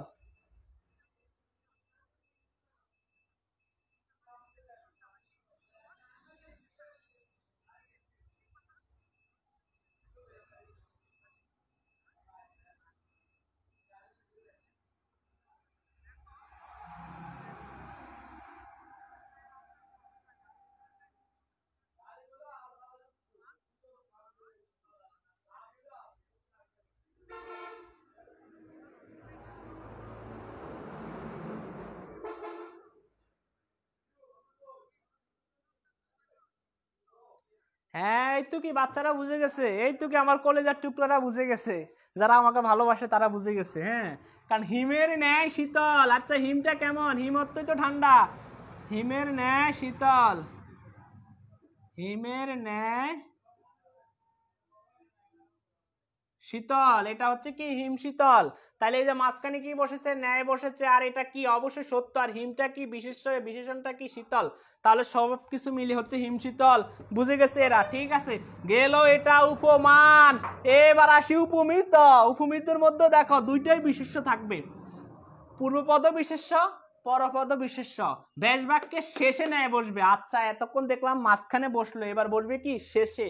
তাহলে স্যার এবার তোমাদেরকে একটু বলে দেই, যেমন চক্ষুলতার ন্যায়, চক্ষুলতার ন্যায়। এখন খেয়াল করো তো, বলছে তো এখানে পদ হচ্ছে কয়টা, দুইটা। এই দেখো চক্ষু একটা, লতা আরেকটা, দুইটা। চক্ষুলতার ন্যায়, চক্ষুলতা, এটা কি হবে স্যার চক্ষুলতা। এখন চক্ষুলতাটা কি স্যার উপমিত। এখন কি দেখো তো তোমাদের চোখ কি কারো লতা হয়নি, একটু খেয়াল করো, আমরা জানি অরুণ তো রাঙ্গা হয়, এটা ঠিক আছে, হ্যাঁ আমাদের হিমটা শীতল হয়, এটাও ঠিক আছে, কোনো সমস্যা নাই। তোমাদের আবার তুষারটাও শুভ্র হয়, এটাও ঠিক আছে, কোনো সমস্যা নাই। কিন্তু দেখো তো চক্ষু কি কখনো লতা হয়? তোমার চোখ লতার মতো, তোমার হরিণের মতো চোখ দেখে আমি কি হয়ে যাই? দেওয়ানা হয়ে যাই। তোমার চোখগুলো হরিণের মতো ডাগর ডাগর চোখ, ঠিক আছে? এই কথাগুলো আমরা বলে থাকি যখন রোমান্টিক হয়ে যায় তখন। কিন্তু এখানে খেয়াল করো, আমরা আরেকজনকে বলিনি তোমার চোখটা লতার মতো। হ্যাঁ অবশ্যই বলি, রোমান্টিক হয়ে গেলে অনেক কথাই বলি। আসলে কি চোখটা লতা হয় কখনো? হয় না। তার মানে এটা হচ্ছে ডাহা মিথ্যা, মিথ্যা। পূর্বপদে বিশেষ্য থাকবে অবশ্যই, চক্ষু একটা লতা আরেকটা বিশেষ্য। বিশেষ্য চক্ষু এবং লতা, চক্ষু বিশেষ্য কোনো কিছুর নাম, আর লতা বিশেষ্য কোনো কিছুর নাম। আর এটার মাঝে ন্যায় বসবে, এই যে মাঝ সরি শেষে ন্যায় বসবে, এই তো শেষের দিকে ন্যায় বসেছে, তাহলে এটা হচ্ছে স্যার চক্ষুলতা উপমিত কর্মধারয় সমাস। কি সমাস? উপমিত কর্মধারয়। তোমরা এই লিখে রাখবা, ছাত্র বুঝাই দিচ্ছি, তোমরা এগুলোর উপরে একটু লিখে রাখবা উপমিত কর্ম দ্বারা, আগেরটার উপরে লিখবা উপমিত, উপমান, এটা উপমিত, এই কষ্ট করে এভাবে লিখে রাখবা, তাহলে বেড়াইবা না, ঠিক আছে, সমস্যা হবে না। আরেকটা বলি, মুখ চন্দ্রের, আমরা বলি কি মুখচন্দ্র, মুখচন্দ্র, এখন কি হবে স্যার? মুখ চন্দ্রের ন্যায়, মুখ, মুখ চন্দ্রের ন্যায়, তাহলে এটাকে আমরা বলি কি স্যার? মুখচন্দ্র, মুখচন্দ্র। এখন আমরা একজনকে বলি তোমার মুখটা চাঁদের মতো সুন্দর, তোমার মুখটা এত যে সুন্দর আমি দেখা কি মানে অবস্থা শেষ। আচ্ছা মুখ চন্দ্র, তোমার মুখটা চাঁদের মতো সুন্দর, তোমার মুখের মধ্যে কি চন্দ্র বসবাস করে, চাঁদে কলঙ্ক আছে, তোমার মুখে কলঙ্ক নেই, অর্থাৎ তোমার মনে কলঙ্ক নেই, অর্থাৎ তোমার মধ্যে কলঙ্ক নেই। জাস্ট এইভাবে আমরা বলি আরেকজনকে কি করার জন্য? উচ্ছ্বসিত করার জন্য। কিন্তু এখানে মুখচন্দ্রটা কি? মুখচন্দ্রটা হচ্ছে উপমিত, কারণ এটা মিথ্যা। তোমাদের কারো মুখ কি কখনো চন্দ্র হয়েছে? চন্দ্র হয় নাই। তার মানে দেখো আমরা বলছি পূর্বপদ এবং পরপদ দুইটাই বিশেষ্য হবে, দুইটাই কি হবে? বিশেষ্য হবে। তার মানে দেখো মুখ একটা কোনো কিছুর নাম, চন্দ্র আরেকটা কোনো কিছুর নাম। তার মানে দেখো মুখ বিশেষ্য, চন্দ্র বিশেষ্য, শেষের দিকে কি বসবে? শেষে ন্যায় বসবে, এই যে শেষের দিকে কি বসেছে? ন্যায় বসেছে। আর এখানের মধ্যে কি? এটা অবশ্যই ডাহা মিথ্যা কথা, মুখ চন্দ্র কখনো কারো হয় না। তাইলে এটা কি হবে স্যার? কি হবে? উপমিত কর্মধারয় সমাস। আশা করি তোমরা বুঝে গেছো।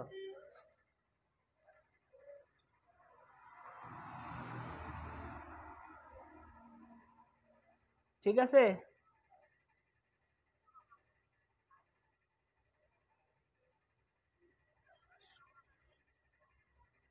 আচ্ছা এই তো কি ভালো লাগে। এই তো আমার প্রিয় শিক্ষার্থীরা বলতেছে সমাজ খুব ভালো, এই আমার ফেড কোর্সের স্টুডেন্ট শেখ রুহুল আমিন, অনেক ভালোবাসে আমাকে। স্যার এগুলো বইলা একজন আরেকজনকে ফার্ম দেয়। আচ্ছা ঠিক আছে, এই তো কি বুঝে গেছ? জি স্যার বুঝে গেছি, থ্যাংক ইউ। এই তো বুঝে গেছে, মুখ চন্দ্র এবার শেষ, উপমিত বুঝে গেছে, উপমান বুঝে গেছে। বিশ্ববিদ্যালয় ভর্তি পরীক্ষায় স্যারের কথা যদি না শুনো, বিশ্ববিদ্যালয় ভর্তি পরীক্ষাতে বিগত সালের বাংলার প্রশ্নটা দেখো, এই উপমান উপমিত রূপক থেকে প্রশ্ন ম্যাক্সিমাম থাকেই থাকে, কারণ এইখানে এসে অনেকে আটকে যায়। কোনটা সত্য কোনটা মিথ্যা, এই সত্য মিথ্যার পার্থক্য যে নির্ণয় করতে পারে না, কোনটা সত্য কোনটা মিথ্যা এটা যে বলতে পারে না, তার জন্য সমাস নয়। কারণ বারবার পরীক্ষাতে, বিশ্ববিদ্যালয় ভর্তি পরীক্ষাতে আসে, আর এই বইগুলোতে এবার সাজানো থাকে না। তোমাদের যে বইগুলো আছে সেই বইগুলোতে সাজানো থাকে না। বললাম স্যারে আজকে কয়েক বছর যাবত ধরে সমাস নিয়ে আলোচনা করতে করতে একদম সহজভাবে সংক্ষিপ্ত হ্যান্ডনোট তৈরি করে ফেলছি, ঠিক আছে? তো যাই হোক, আশা করি তোমরা বুঝছো উপমান কোনটা, উপমিত কোনটা, ঠিক আছে? তাহলে গেল মুখচন্দ্রের ন্যায়, মুখচন্দ্র, এটাও বুঝে গেছো। এখন আমরা যদি বলি স্যার পুরুষ সিংহের ন্যায়,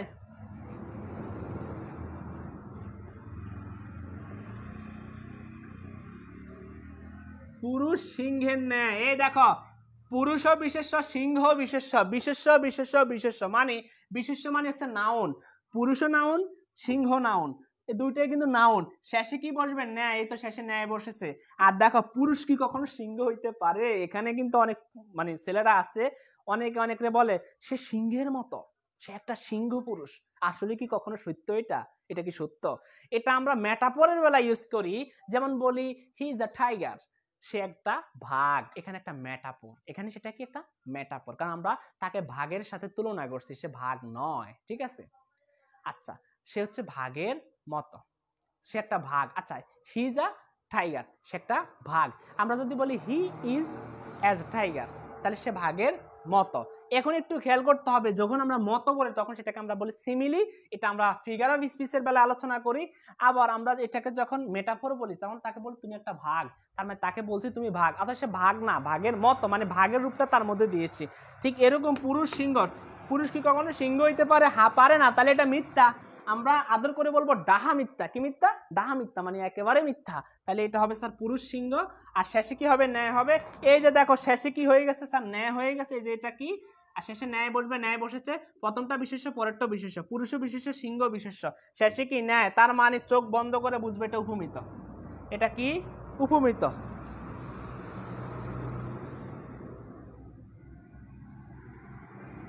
পুরুষ সিংহ, এটা কি স্যার? উপমিত। না বুঝলে স্যারকে প্রশ্ন করো।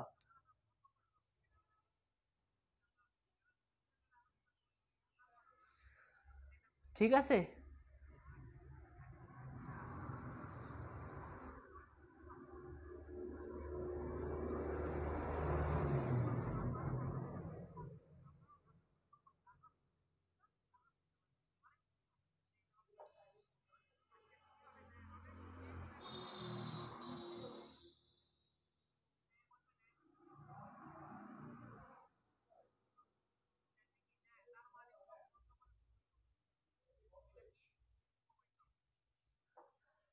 হাম বুঝতে পারছি স্যার, ঠিক আছে।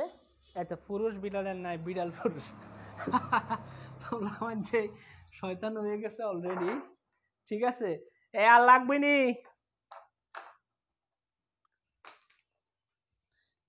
আর লাগবে, আর লাগবে, লাগবে না, লাগবে, আর লাগবে না। মানবিক চাকমা এটা ফার্স্ট ক্লাস না, এটা হচ্ছে তার দ্বিতীয় ক্লাস, সেকেন্ড ক্লাস সমাসের উপর, এটা হচ্ছে দ্বিতীয় ক্লাস।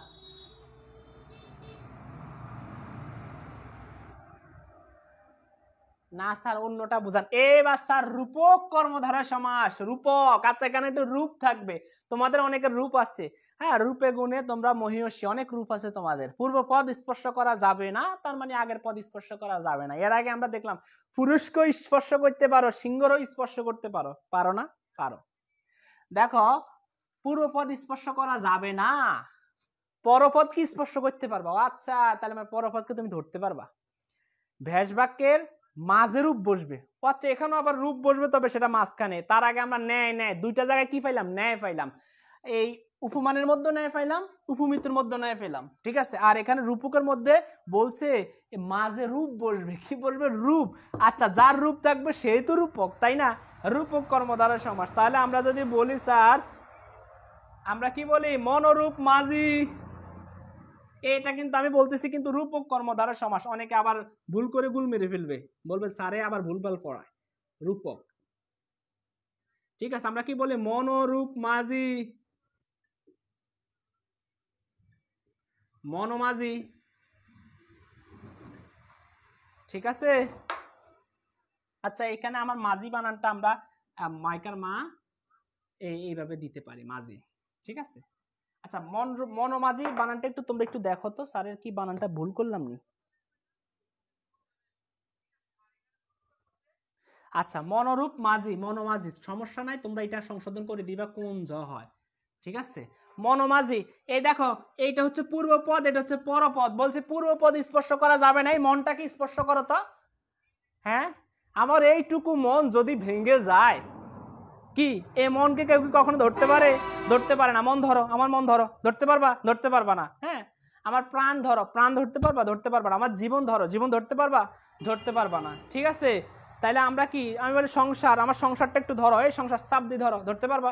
ধরতে পারবা না। এই জাতীয় যেগুলো পূর্ব পদে পাবো, যেগুলো ধরা ছোঁয়া যায় না, স্পর্শ করা যায় না, হ্যাঁ, কিন্তু পরের পদটা স্পর্শ করা যায়, পূর্ব পদ স্পর্শ করা যায়। যেমন মাঝি, এই মাঝি শুনো, আমারে লইয়া যাও, আমারে একা রেখা কোথায় চলে যাও? মাঝি, তুমি কি আমার মনের কথা বুঝতে পারো না? মাঝি, হ্যাঁ, তোমরা দেখেছো না? তো ওইখানের মধ্যে কি মাঝিকে কেউ ধরতে পারবে? মাঝিকে ধরা যায়, আর এই মনটাকে কি ধরা যায় না। তাই মনোরূপ মাঝি, মনোমাঝি। আর এখানে হচ্ছে কি স্যার, মনটা হচ্ছে কি স্যার, অবশ্যই পূর্বপদ স্পর্শ করা যাবে না, ধরতে পারলাম না, ধরলাম না। আর বলছে পরপদ ধরা যাবে, স্পর্শ করা যাবে, এই যে ধরলাম, মাঝিকে ধরলাম। আর ব্যাস বাক্যের মাঝখানে কি বসবে, রূপ বসবে, এই তো রূপ বসে গেছে, তার মানে সে মন মাঝি, সেটা রূপক কর্মধারয় সমাস। না বুঝলে প্রশ্ন করো, না বুঝলে প্রশ্ন করো। আচ্ছা আচ্ছা, মাঝি হবে, হ্যাঁ স্যার ঠিক আছে স্যার, এই বানানটা ভুল করে ফেললাম, এই তো কি সংশোধন করে নিলাম, এই তো কি সংশোধন করে নিলাম। আচ্ছা ঠিক আছে, মনোমাঝি, মনোরূপ মাঝি, সংশোধন হয়ে গেল। আচ্ছা ঠিক আছে স্যারে, সংশোধন করে নিলাম। আবার স্যারে বললাম বিষাদ রূপ সিন্ধা,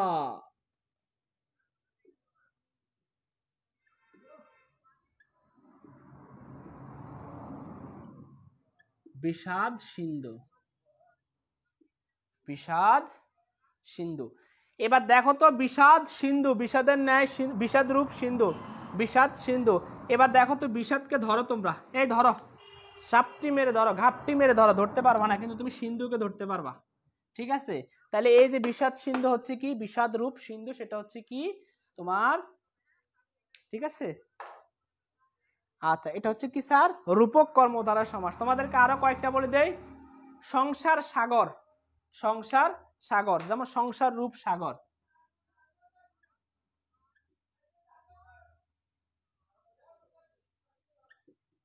সংসার রূপ সাগর, তাহলে এটা কি হবে স্যার, সংসার সাগর।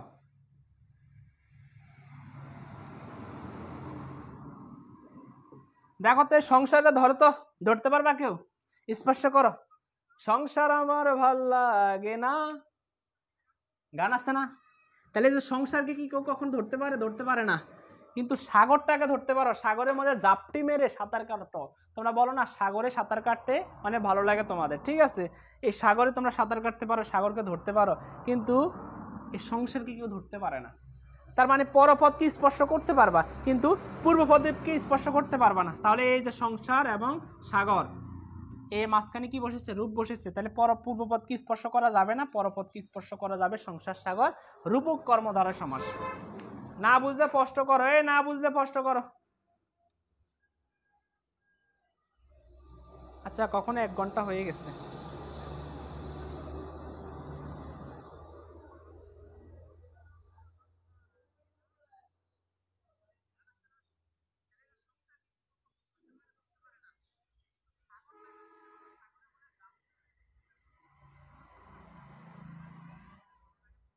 আচ্ছা, একজন আমাকে বলছে কি, যা সিন্ধু মানে কি, সিন্ধু মানে কি, তোমরা কি কেউ জানো সিন্ধু মানে কি, সিন্ধু মানে কি সিন্ধুক। একজনে আমাকে প্রশ্ন করছে সিন্ধু মানে কি, তোমাদের মধ্যে কি কেউ সিন্ধু মানে কি, সিন্ধু মানে কি জানো, সিন্ধু মানে কি তোমাদের মধ্যে কি কেউ জানো, দেখি আমি তোমাদেরকে একটু জানতে চাই। জানো না, তোমরা হচ্ছে এই যে বিশ্ববিদ্যালয়ে ভর্তি পরীক্ষা দিবা, তোমরা কি লিখবা, এই যে বিষাদ মানে হচ্ছে কি, বিষাদ মানে হচ্ছে তো দুঃখ, এটা তো তোমরা সবাই জানো, দুঃখ। আর সিন্ধু মানে হচ্ছে সাগর, সিন্ধু মানে কি সাগর, দুঃখের সাগর, সিন্ধু মানে কি এবার সাগর, বুঝে গেছো। এই যে সাগর, সিন্ধু মানে বিষাদ, মানে দুঃখের একটা সাগর, বিষাদ সিন্ধু মানে হচ্ছে দুঃখের একটা সাগর।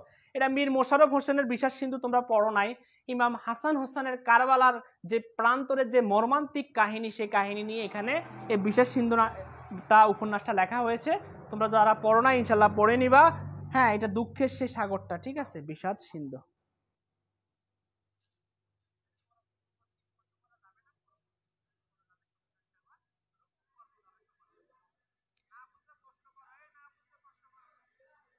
সাকিবুল হাসান উত্তরটা পেয়েছো, সাকিবুল হাসান। আর সিন্ধুক মানে বাক্স, বাক্স, সিন্ধুক। ঠিক আছে স্যার, পড়ছি স্যার, ঠিক আছে।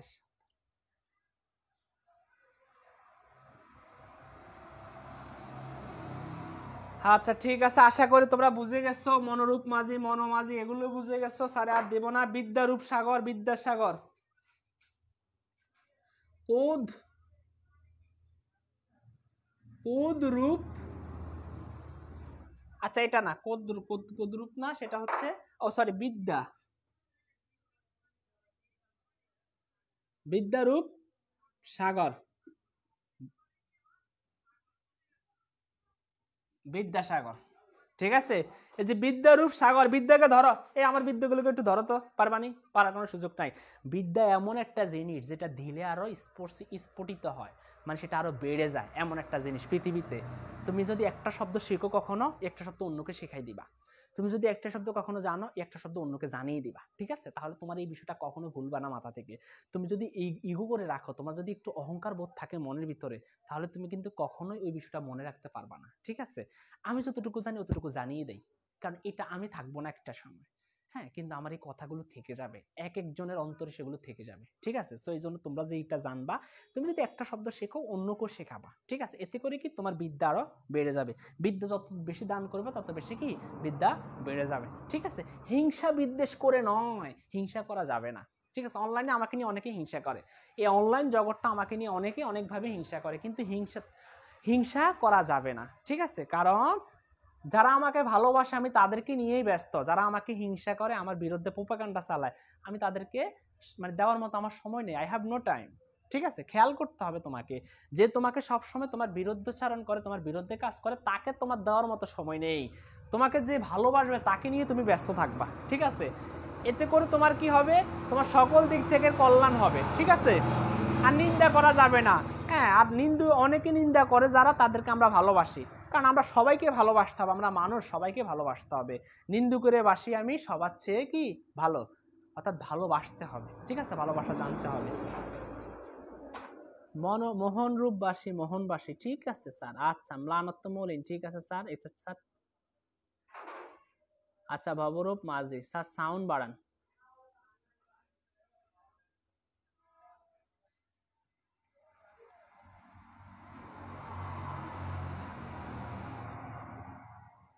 সাউন্ড প্রবলেম না স্যার, একটু আস্তে কথা বলছি ইদানিং, এই জন্য সাউন্ড সমস্যা হয়ে অলরেডি ঠিক হয়ে গেছে এখন।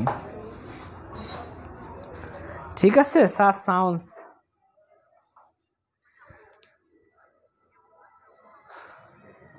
আচ্ছা। এ আর কি লাগবে? আচ্ছা, আরেকটা পড়াই দে, দ্বিগু সমাসটা একটু পড়াই দে। আচ্ছা, দ্বিগু সমাসটা নিয়ে এখন আমরা আলোচনা করব। রূপক কর্মধারয় সমাসটা আমরা মোটামুটি শেষ করে ফেললাম। এবার আমরা দ্বিগু সমাসটা নিয়ে একটু হালকা আলোচনা করব। সমাসের নাম কি? দ্বিগু সমাস। তোমাদেরকে একটু বলে দেই, এটা সেনার উপায়টা হচ্ছে, সবসময় মাথা রাখবা, সেনার উপায়টা আগে দেখতে হবে। সেনার উপায়,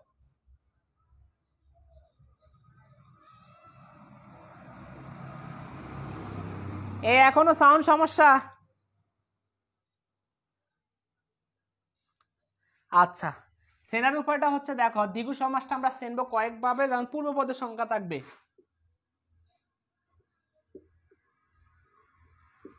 পূর্বপদে কি থাকবে? সংখ্যা। তার মানে আমরা এখন একটু সংখ্যা পাইয়া গেলাম, এতক্ষণ আমরা কোনো সমাসে কোনো সংখ্যা পাই নাই। পূর্বপদে সংখ্যা থাকবে, পূর্বপদে কি থাকবে? সংখ্যা থাকবে।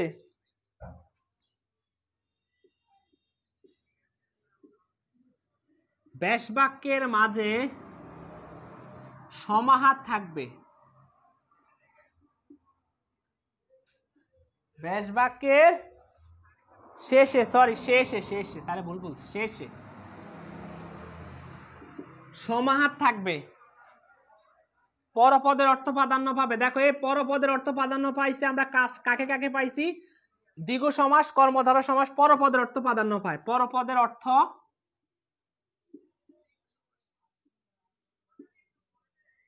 প্রাধান্য পাবে।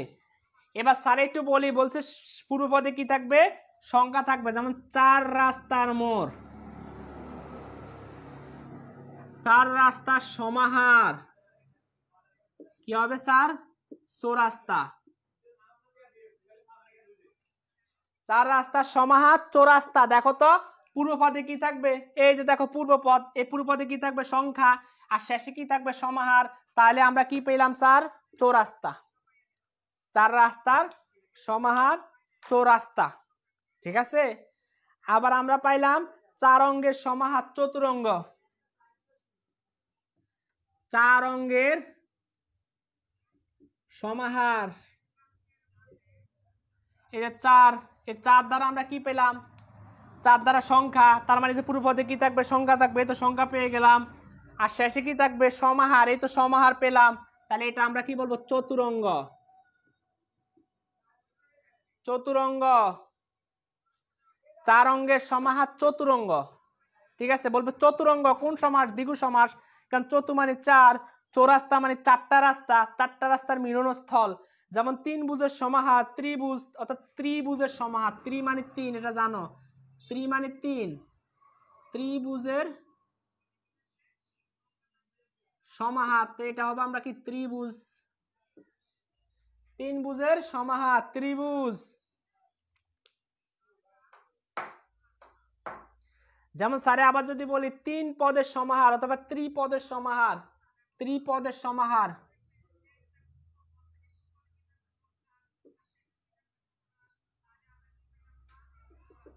তাহলে ত্রিপদের সমাহার মানে হচ্ছে কি ত্রিপদ, মানে পদ হচ্ছে কয়টা, 3টা, ত্রিপদ।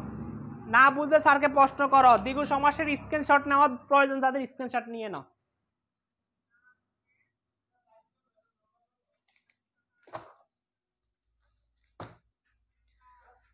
ঠিক আছে,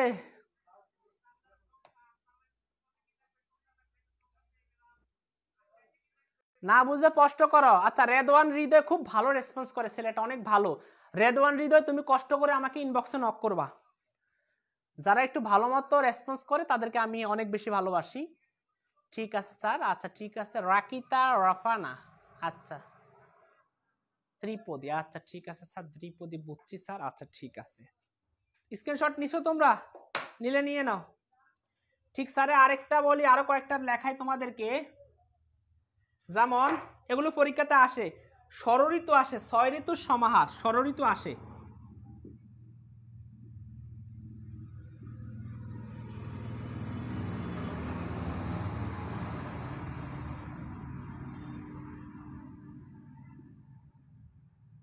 হ্যাঁ, ষড়ঋতু তোমাদের পরীক্ষাতে আসে, 6টা ঋতুর সমাহার ষড়ঋতু। ঠিক আছে, এটা পরীক্ষাতে আসে। ষড়ঋতু কোন সমাস, দ্বিগু সমাস। কেন, তার আগে সংখ্যা রয়েছে, শেষে সমাহার রয়েছে, শেষে কি সমাহার রয়েছে। ঠিক আছে, ষড়ঋতু। যেমন আমরা বলবি সপ্তর্ষি, মানে সপ্ত ঋষির সমাহার। সপ্ত মানে 7 আর কি, ঋষির সমাহার,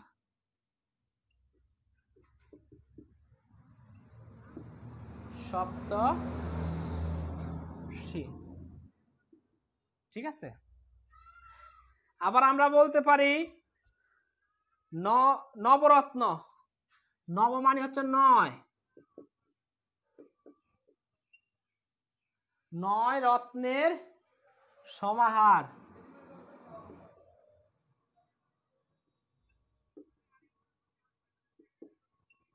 নবরত্ন, এর নবরত্নটা কি, এটাকে আমরা এই 9টাকে আমরা নব বলতে পারি, কোনো সমস্যা নেই। 9 মানে হচ্ছে নব, হ্যাঁ, তবে এখানে তোমাকে উল্লেখ করে 9 দিতে হবে, কারণ পূর্বপদের সংখ্যা আনতে হবে। নব কোনো সংখ্যা না। ঠিক আছে,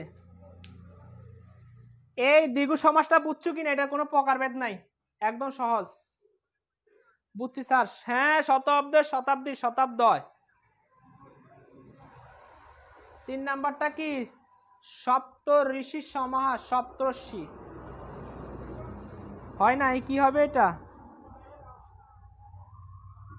সপ্ত ঋষিকে স্যারে বানান ভুল লিখছি, একটু কষ্ট করে আমাকে জানিয়ে দাও। সপ্ত ঋষির সমাহার, ঠিক আছে তো স্যারের, এখানেও তো আমরা দিলাম তো, সবকিছু তো ঠিক আছে। বানান ভুল হলে একটু কষ্ট করে আমাকে জানিয়ে দিবা। না ক্লাস আরো আছে, কি বলো, ও মাগো, সমস্যা তো তাড়াতাড়ি শেষ। এবার তোমাদের উদ্দেশ্যে কয়েকটা কথা বলে দেই, সব ক্লাসের শেষে কয়েকটা কথা বলে দিচ্ছি, তোমাদেরকে জানিয়ে দিচ্ছি, মানিয়ে দিচ্ছি, চিনিয়ে দিচ্ছি যে স্যারের কোর্স সম্পর্কে আরেকটা বার বলে দিচ্ছি, তখন ভালো মতো বলতে পারি নাই। স্যারের যে একটা কোর্স, সেটা হচ্ছে 4টি বিষয় সম্পূর্ণ কোর্স, আমাদের এটা হচ্ছে প্রাইভেট কোর্স। ঠিক আছে, প্রাইভেট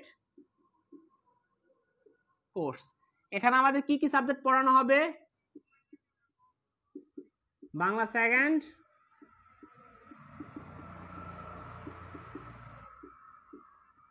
ইংলিশ ফার্স্ট,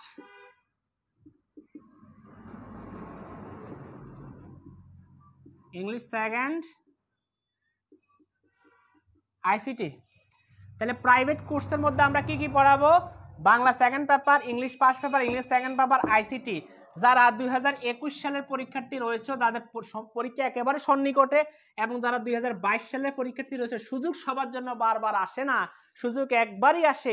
এজন্য সুযোগ তুমি একবারই গ্রহণ করে নিতে হবে, সুযোগ বারবার আসবে না। স্যার এই ক্লাস তো নিয়মিত ক্লাস নেব না এই গ্রুপের মধ্যে, কিন্তু তুমি এই কোর্সে ভর্তি হয়ে যাওয়ার ফলে আমার নিয়মিত ক্লাসগুলো প্রতিদিন পাবা। সপ্তাহে 5 দিন ক্লাস হবে, সপ্তাহে হবে 5 দিন ক্লাস, সপ্তাহে 5 দিন ক্লাস হবে। সপ্তাহে কি হবে? 5 দিন ক্লাস হবে। পরীক্ষা হবে 2 দিন, পরীক্ষা হবে তোমাদের সাথে 2 দিন পরীক্ষা হবে। আর ক্লাসগুলো হবে অবশ্যই ফেসবুক লাইভে হবে, ফেসবুক লাইভে হবে, তবে সেটা হবে প্রাইভেট গ্রুপে,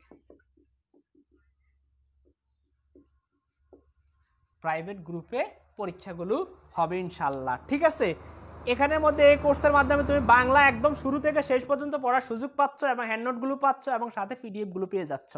ইংলিশ ফার্স্ট পেপার প্যাসেজগুলো একদম শুরু থেকে শেষ পর্যন্ত যা যা প্যাসেজ রয়েছে অর্থ সহকারে পড়াবো। এখানে তোমার সামারি আর তোমার ক্লোজ আর যেগুলো যেগুলো রয়েছে বিস্তারিত সব কিছু এখানে পড়ানো হবে। ইংলিশ সেকেন্ড পেপারে গ্রামাটিক্যাল আইটেম যা যা রয়েছে সবগুলো পড়ানো হবে, সাথে রিটেন পার্টটাও পড়ানো হবে। আইসিটি তোমাদের একদম শুরু থেকে শেষ পর্যন্ত যা যা রয়েছে সব কিছু পড়ানো হবে ইনশাল্লাহ। সপ্তাহে 5 দিন ক্লাস, সপ্তাহে 2 দিন পরীক্ষা।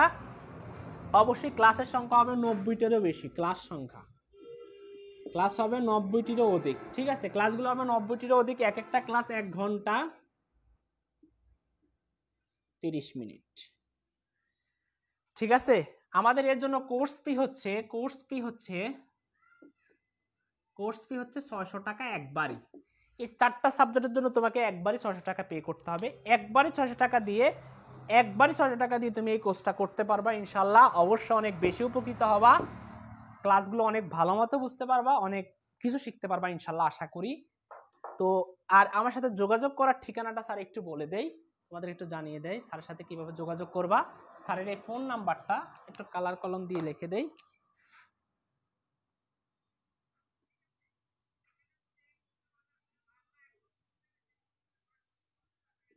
আচ্ছা, এই নাম্বারে কষ্ট করে একটা ফোন দিবা যদি তোমাদের ভর্তি হতে ইচ্ছুক হও, অথবা আমাকে ইনবক্সে নক করবা যে স্যার আমরা আপনার কোর্সটা করতে চাচ্ছি, আমরা ভর্তি হতে চাচ্ছি, আপনি আমাদেরকে ভর্তি করে নেন। এই সামান্য ফ্রির মাধ্যমে দেখা গেছে একজন স্টুডেন্ট ভাড়া দিয়ে তো চলে যাচ্ছে একটা শিক্ষকের কাছে, একটা সাবজেক্ট পড়ে মাসে 12 দিন করে, কিন্তু ওখানে ভাড়া দিয়ে তো সে চলে যাচ্ছে কি 600 টাকা দিয়ে, হ্যাঁ সরি 1000 টাকার উপরে তার ভাড়াই চলে যাচ্ছে 12 দিনের মধ্যে। তার কোর্সটি করতে তাকে একটা সাবজেক্টের জন্য সে 500 টাকা করে, আমি ধরলাম যদি নিম্নে হোক 500 টাকা করে ধরলো মাসে 12 দিন, কিন্তু তুমি এই 600 টাকা দিয়ে তুমি একদম সম্পূর্ণ কোর্সগুলো শেষ করতে পারবা।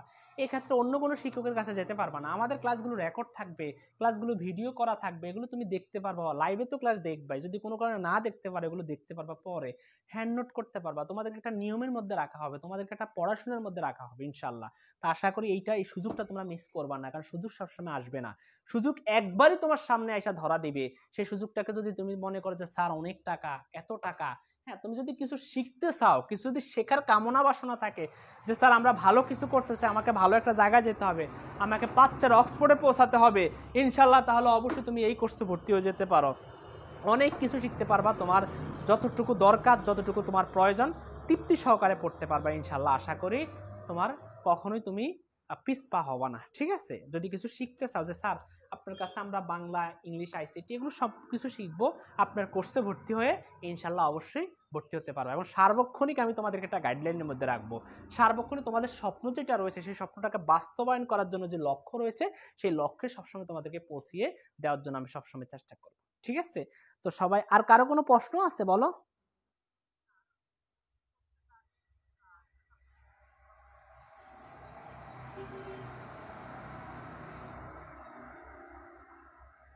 আজকে ভর্তি, একজন বলছে স্যার কবে ভর্তি হব? ভর্তি তো আমাদের ক্লাসগুলো শুরু হয়ে গেছে 26 তারিখ থেকে, অলরেডি 26 তারিখ থেকে ক্লাসগুলো শুরু হয়ে গেছে। হ্যাঁ 26/5 থেকে ক্লাস শুরু হয়ে গেছে 21, তো আমাদের 5টা ক্লাস অলরেডি হয়ে গেছে। ওই ক্লাসটা তুমি দেখতে পারবা কি রেকর্ড ক্লাস রয়েছে, ওটা রেকর্ড দেখে নিবে, এবং আমাদের যে লাইভ ক্লাসগুলো কাল থেকে চলবে সেই লাইভ ক্লাসগুলো তুমি দেখতে পারবা। আজকে ভর্তি হয়ে গেলে কালকে ক্লাস করতে পারবা, ঠিক আছে? তুমি যত দেরি করে ভর্তি হবে ক্লাসগুলো তোমার জন্য তত বেশি জমে থাকবে, এক্ষেত্রে তোমার জন্য সমস্যা হবে, ঠিক আছে? তো আজকে ভর্তি হয়ে যেতে পারো, আজকে আমার সাথে যোগাযোগ করে ভর্তি হয়ে যেতে পারো, ঠিক আছে? ইনশাল্লাহ আশা করি অনেক বেশি উপকৃত হবে। কারো কোনো প্রশ্ন থাকলে বলতে পারো।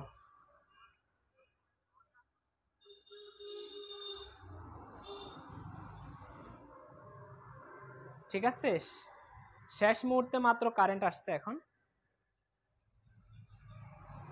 স্যার ম্লানত্ব কি? ম্লানত্ব মলিন।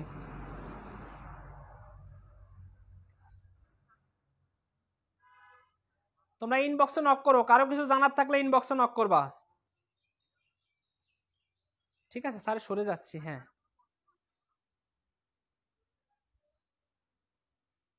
ঠিক আছে।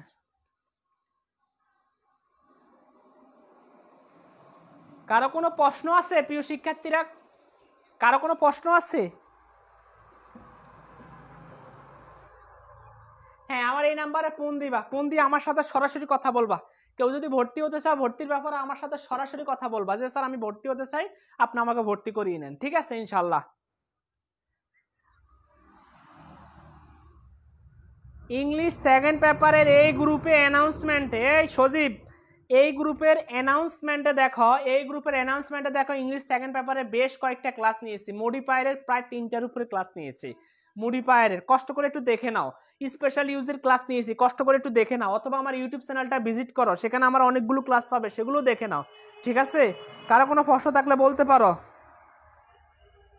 নেক্সট ক্লাস কবে সেটা আবার আমরা বলবো আমি যখন ফ্রি হই, কারণ আমাকে এখন পেইড কোর্সে ক্লাস নিতে হয়, সো আমি অনেক ব্যস্ত থাকি, হ্যাঁ বলে দিব।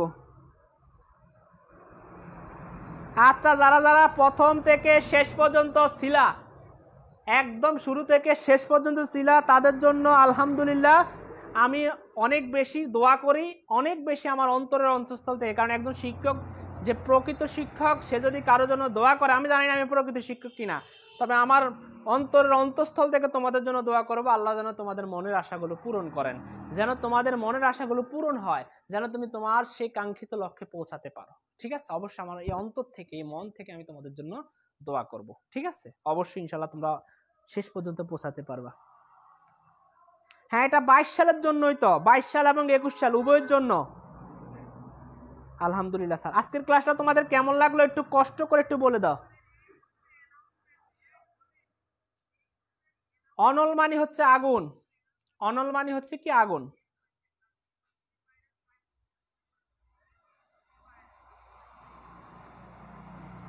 হ্যাঁ, আমাদের এম কে ফারাবি বলছে 600 টাকা সংক্ষিপ্ত সময়, নির্দিষ্ট সময়। আসলে হ্যাঁ, এটা একটা অবশ্যই অদ্ভুত, তোমার কাছে একটু অন্যরকম মনে হতে পারে যে স্যার এটা সম্ভব। হ্যাঁ, এটা সম্ভব, কারণ আমাদের ক্লাসগুলো সপ্তাহে যেহেতু 5 দিন হয়, আর একটা ক্লাস 1 ঘন্টা 30 মিনিটের অধিক সময়, এই জন্য আমাদের কোর্সটা সম্পূর্ণ শেষ করা 3 মাসের মধ্যে সম্পূর্ণ শেষ করাটা সম্ভব। 3 মাসের আগেই শেষ হয়ে যাবে আশা করি।